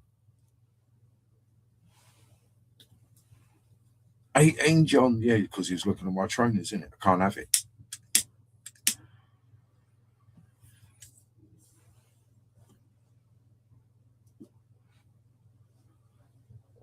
So that's what it is with the ordinary guys kind of thing. If they're ordinary, right, then they don't do that. Because if they weren't ordinary, they'd have outstanding, outpanding, foutfanding, you know, incoming, you know, recents, all of that, isn't it? That's what it is in those kind of instances. That's what happened with the other local guys, although I don't know whether it escalated, but it started off like that. He went, "Rah!" And he survived. And I don't know what happened, but you can imagine it's another guy. So he come back and went, "Rah, rah," and all that stuff. And in the end, it's madness. You know what I mean? And, you know, and so you stay away from that because obviously you go to work. You don't mind it going a bit crazy. You don't mind it going a bit wee. But, you know, when it's like rock bottom, I mean, it's not that anyone is never going to go there. It's not that you're ever going to go there. But you never, if you did, well, then you would have went there. And, you know, and you didn't go there. Maybe this is a reason why things like this are so important to people. Learning music, learning something. But it's not that. It's the opportunity of. So what I tell people, you know what I tell people? You're going to go to work early. You've seen the videos on the internet where you've got the guy and he's doing the chimneys. He's only like, and he's like, and he gets threepence for that, or a tanner. They wouldn't get a tanner. That's a soldier's way. They get threepence. They go and see all he's like. He's got 3p, 3 pence. You go, look at that. By the time he's 14, he'll be a foreman. He'd be a foreman. He'd be in charge by the time he's 14 if he carried on doing that. Me, not that young. That's what, you know, sometimes people, what do you think I should do? I goes, get people to get a job. It's the most important thing. Because when they realize you can get a job and to a certain extent, you don't care what it is. Have I worked in McDonald's? Yes, I have worked in McDonald's. I've even worked in McDonald's. Seriously, I've worked in McDonald's. And it was really hard. I was really surprised how tough it is because in McDonald's, let's say you're working in McDonald's, you get a list of things to do. So now you've got to go outside and clean the tables and mop up. So you do it all. You go back to the supervisor. He goes, well done. He goes, right, now you've got to do something else. You can't stand still. When you work, if you ever go in McDonald's and look, no one is standing still. If they're standing still, they're doing something. They're putting chips in there, making a hamburger. They're getting the mayonnaise or whatever it is they got to do. They're now getting the mop and bucket ready. You never see someone in McDonald's standing like that. Very, very rare because that's that unless they've changed the policy. So yeah, I used to clean it all up and go, right, I've done it. You know, first time I did it really quick. Right, I'll do this quick and then I can like take it easy. So I had to do it again. So what it is to say there's nothing to do, you clean the restaurant and then you clean it again and you clean it again until they find you something to do. It's really hard work. But once that's instilled in you, right, then you know that when you hit rock bottom, that is what you've got to do. You've got to go and get a job. And one time I got a job and it was leaf collecting and all that, almost road sweeping, basically. It's like two clicks away from being a road sweeper. And I didn't want to go and I went. It was like 6 o'clock in the morning. The coach would pick us up. I'm standing there and I'm looking at the time and it's 6 o'clock, 6:30 and all that. And it's 7 o'clock, now it's 10 o'clock. I ain't seen anybody. So I go home and I get a phone call or whatever it is. Or either they turned up and they said it's been cancelled. It was one of those two. So I went back. So I did go and then I didn't have to do it. And I got another job instead. But that's what it is. If that's instilled in you, then you know that's what you can do. And if you've done something like work in McDonald's or do a paper round or whatever it is, then you know that's that. And what it is, if you, let's say, even, you know, you do it. I did it when I left, you know, and I went zero contact with everything. I was doing really long hours and I liked it. And that meant that I had money. You know what I mean? So that's the other thing. And when you say you ain't got money, you do. When you see people working, they got a car. Oh, I've got a car now. Oh, I've run out of money. Oh, what do I do? I know what I do. I start selling some shots. And then they end up getting like 2 stretch or 4 John in it. Where the guy that's working, he's now got his wife, he's bought his wife a car. It's like the African guys when they first started to come in the early 90s, when I said it live and on Tower Bridge, and it went like that, and they went, ah! Frightened. They were scared. It frightened them. They were there, they're going, oh, remember. And when it went like that, they went, oh my God, ah! Because never seen it before. We see it all the time. We're used to it. They'd never seen it in their life. It's the first time they ever see it. But they got jobs, and now they got Mercedes and Passagis and Audis and Paudis and I don't know, BMWs and CMWs and maybe I said on a Japan car. He's got Japan car. You don't know what it is. It's called Japan car. Toyota, Mitsubishi. You know, tried them out. At first, I tried the English car. Yeah, I didn't like it. Then I got the German car. It's too expensive, too much to run. But they go. So now I've got the Japanese car, very good price, very good. And you see it, it's like a Mazda or a Pazda. And why did they get that? Because they worked. They earned the money to buy it. They didn't think that they got to go around the back or whatever it is. They don't do that. They worked. And that's what it is with so many people, you know, around the world. So the secret, if one of the secret, right? If you see someone and you're trying to, you go, right, you don't want them to go down that road, you get them a job as early as they can. 10, 9, maybe not, I wouldn't say that, you know, but early. And then you try and encourage them to save the money and all of that. They go, right, now you're working, now you can, but you know, you do that. If you can, you work at, let's say they're doing a job, I don't know, it's like a Saturday job. They go to the supermarket and put tins on the shelf. They get a junior wage of like £6 an hour. They do it for 4 hours. So they get like 30 quid, 40 quid. They go, right, you know, if you can save, you know, certain amount of money out of that, then I'll get the Nike. Then I'll put the heart, you know, whatever, and I'll get you the Nike. You know what I mean? And it never leaves them.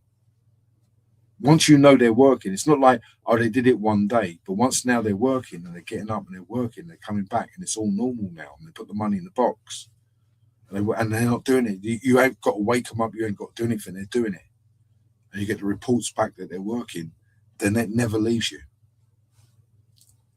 So when push comes to shove, they know that they can get a job. They know that they can do it. Whatever it is, they can do it. And that's what happened to me. What it was in those days is that I wanted to have no gaps in my employment because obviously we hit the floor running. I was working for Billy Walker, and then something happened. Believe it or not, something happened. Well, my fault. It wasn't me. Believe it. You know, it's really weird. And so from leaving Billy Walker, then, you know, I went through a stage of making sure there were no gaps in my employment. And I got a really good job, and it was horrible. The worst thing that ever happened to me. You know, all right, I got a really good job, and you pick up the phone, hello, and all that, suit and tie, all that, writing documents, all that office work. It was horrible, absolutely. You know, the environment from when I left school to what it was in the 90s has completely changed. Or I went to a really bad job, you know what I mean? And that's why I know you've got these like spot types and other types. it's really not great. And so I went back to what I normally did. Never looked ever thinking about going, and I qualified for it. That's as well. I went back to college. I didn't just get it. I went back and got the qualifications to do it. And I tell people, never again, never again. Not unless it's really good. Not unless you're assured that you're not going to get into that environment, architecture. But that is really, really important, because you got this choice, or you're going to go and get a job, and you've got the choice. You see what I mean? And if they've worked and they know they can work, and they know that they're kind of on, it's not like, then they'll go and get a job. They know, all right, do it for 6 months or whatever. See, but that's 6 months where they're going to get money, everything, all good. When you do this thing, doing shots and all that, and you end up with like 7.5 John. So what happens? So 7.5 John for shots. Yeah, when I do previous, Oh, right. So you got 7.5 John. Yeah. So why didn't you take the job? What job? Now, work is a swear word.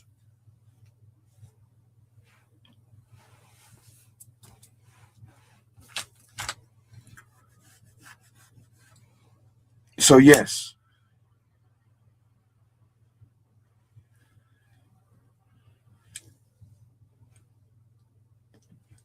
So if you want someone to do well, get them a job.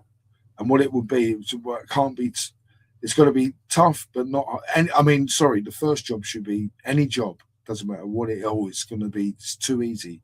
No, any job. Your first job is not too easy. Whatever it is really, really difficult and hard. And the younger you are, the longer you go to work. Like normally when you're like 15, 16, 17, and you're working in a shop or something, it goes so slow. You've never seen time go so slow in your life when you're working, first of all. And all the people that are working, it's like time flies for them because they're working. You're not. You're still learning. You're still absorbing what it is. And then once you're working and doing all the stock and putting all the things on the shelf, then time starts flying, and you realize the better you work, the better the time goes. If you're there doing nothing, it drags. Sometimes it goes backward. I've been in jobs where you look at the clock and it's 11 o'clock, and you go back and it's 9:30. You go, oh no, an hour and a half before it's 11 o'clock. I thought it was already 11 o'clock. But then you learn. That's what work is all about. It's the best.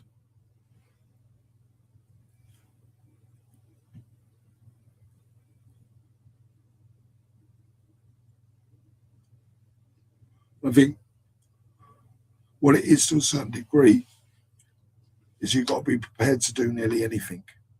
No, I only want to work in an office and stuff like that. Well, that might be different. But maybe if you can get them to work in an office at young and they take it on there and get the qualifications, then maybe because it's something that they want to do, you get people like that and they get really good at it. They have a special knack. If they're doing a job that they've always wanted to do, they can get around the curveball or go the extra mile because it's what they've always wanted to do. When I was in a job, when I was working, I used to run to work, put on a tracksuit thing and run to work in the morning. Some people do it now, but it was very rare in those days because I liked the job. I liked my job so much I used to run to work, put trainers on, go like that, 400 meters, 800 meters, breathe, another 400 meters, 800 meters, breathe, then I'm at work, run home. Loved it. That's what some people are like. So if you get a job that you like, you really like it. And if you get a job you don't like, then you've got got to take it. And there's some really tough jobs out there, and you wouldn't think they're really tough jobs, but they are really tough jobs, mentally unbelievable. I'm not going to go into it on the internet, but I did say to someone, one of the most mentally challenging jobs that I ever went to was a job that you wouldn't think would be mentally challenging, but it is. It's almost as though you need to take something to do it, not to make you work faster, but to literally shut your brain off. so you can't think and work, or you just go doom like that. I've never seen anything like it. It's really, really hard work, but that's what it is. If you've been trained at an early age to do nearly anything, to get any kind of job, so to speak, within reason, then when a job comes up, you'll do it. So the guy said up north, to a certain degree, because he wished that he could wake up and get a job, but he couldn't do it because there weren't any, and he weren't in that environment. The other guy didn't want a job at all. It's a swear word probably to the guy up there. So yes, so anyway, so I'm going to finish off tonight, guys. It's not going to be a mega. What's the time? A mega tonight. And tomorrow, hopefully, I'll do a short movie with 3 or 4 pictures, or 2 or 3 pictures, and 2 images, hopefully tomorrow. And then maybe I'll be able to do King of My Castle bass jam, maybe on this bass. I've still got a few bass lines I want to do on this. I still want to do the Carly Simon Y. This is why it's tuned up this way at the moment. And I've got to re-jam that because I tried it the other day and I lost the mojo. It works, but it's not really how I liked it before. And the reason why is because I actually remembered the sequences. You do da-da-ba-da-da-dum, bap-bap, and the next one, ba-da-da. I remembered them all. And now I've forgotten them, so it's all messed up. So I want to do the Carly Simon one. There's a few that I might do. And I think the last one I'll do in this round will probably be Elegant People by Jacko. Got to do a Jacko, but another Jacko will be Elegant People. And there's another one off of that album, and it sounds really, ooh. I've tried it, and it's a bit, ooh. And at the end, it goes a bit cheesy, or halfway through the tune, it goes like a bit like a rock thing. So there's a big bit in the middle that's like kind of, bit headbangy, sort of like rock fusion stuff. Mind you, this tune came out again in 1976, 50 years ago. Didn't know it then. I started to hear that tune in the 1990s, to tell the truth.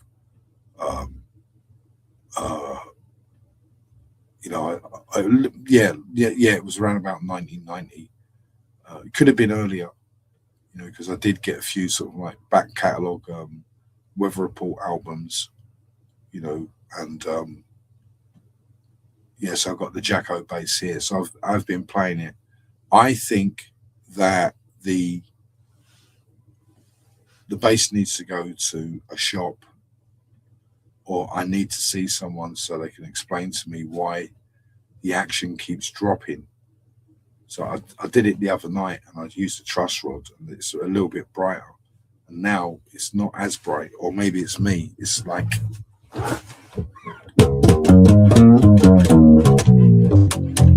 it kind of sounds flat.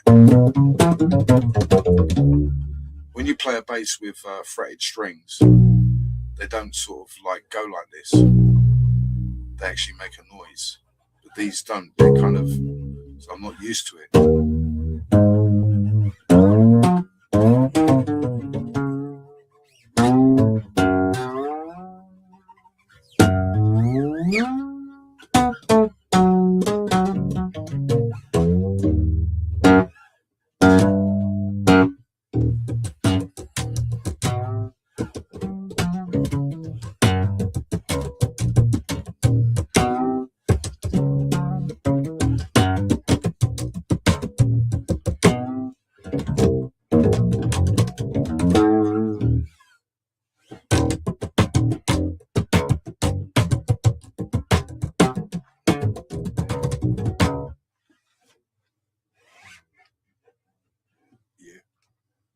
So King of My Castle next. Don't know why. The same as Wonderland. I don't know why, but I said, oh, there is another bass line that I want to learn. There's 2. There's a bass, I think it's Brazilian, this one. It's like modern Brazilian, like funky. modern Brazilian, funky, kind of a little bit housey.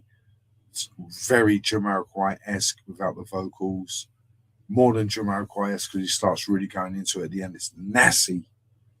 This bass line is nasty at the end, man. And what it is, it's so simple. It's not like, blah, blah, blah. It's so simple, you know, so simple. But then you've got to learn all of those sequences that he does, because that's what it is. If someone's improvising, let's say that I'm improvising. And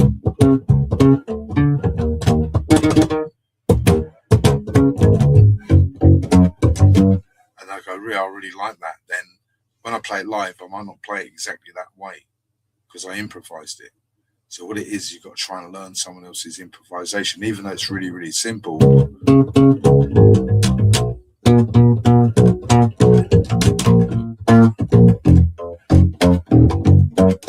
got to try and learn it. So that's what it is with this tune. It's ras, bulaxed, Brazilian, you know what I mean?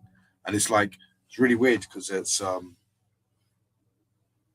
jazz funk Brazilian kind of thing. You know what I mean? It's rasped. It's not too. It's not like that. It's rasped the way the guy does it. It's not almost Italian. It's like Brazilian, Italian, Japanese, American, obviously, because it's that style, but it's rasped. Really, really good bass line. There's another bass line that I want it to play, but I've tried Shazam and I can't find it. I might try, you know, a year's time or something, or try and look for the tune. And it's quite a simple bass line, but what a tune. Maybe I might do that. I don't know if I could do that and get someone like, put it on the thing, go, Billy Bunter, do you know this tune? Please let me know. You know what I mean? It's one of those. And it's brilliant. It's from the 1990s. It's like really, really good tune. It's like really, it's a little bit like a little bit like a Kenny Bobian tune kind of thing, but with a different vocal. It's not that housey. It's much more disco-ish. It's less bounced 4/4. It's the strings, unbelievable, and the kettle drums. Keep on moving, how, dun, dun, dun. So what it is, it's a mashup. That's why Shazam, sometimes it can hear the mashup and get one tune or something, but I think it's two tunes over each other. And it's the strings, like these, it's like 70s kind of strings that come into this 90s tune. Really good. And I should put it on the internet, actually. That's what I should do. And I'd be really surprised. It'd be great. I should do it, put it on the internet, and it get copyright. They go, can't play this tune, copyright. And I go, right, that's why I put it on there, so I know what the tune is. So I will do that. I'm going to remember that, do that with my hat, and put that on the internet. And hopefully it'll go YouTube. We go, this tune cannot be monetized. I go, yes. The only time that the tune can't be monetized, and I go, yes, because it will tell me what the tune is or what the tunes are. Or hopefully, maybe, you know, and I might be able, and I've got stems, so I might be able to isolate it as well. So if I know what one tune is and I don't know what the other tune is, then maybe I could use stems. And then maybe stems might be able to isolate it, and then maybe Shazam can hear it, just the stems, and might know what the tune is, because, you know, again, any kind of stems could potentially be copyrighted. So yes, so that's what it is, guys. So I'm done. I'm finished tonight. We're going to talk about the war, or that. I do still keep posts. And the other thing, as you can see in the title, yeah, you know, no beef, only spaghetti, guys. Okay? So take care, guys, and I'll see you hopefully tomorrow morning, tomorrow afternoon, maybe tomorrow evening. Not live. I might go live tomorrow. I'm doing a video tomorrow. Okay, guys, thank you.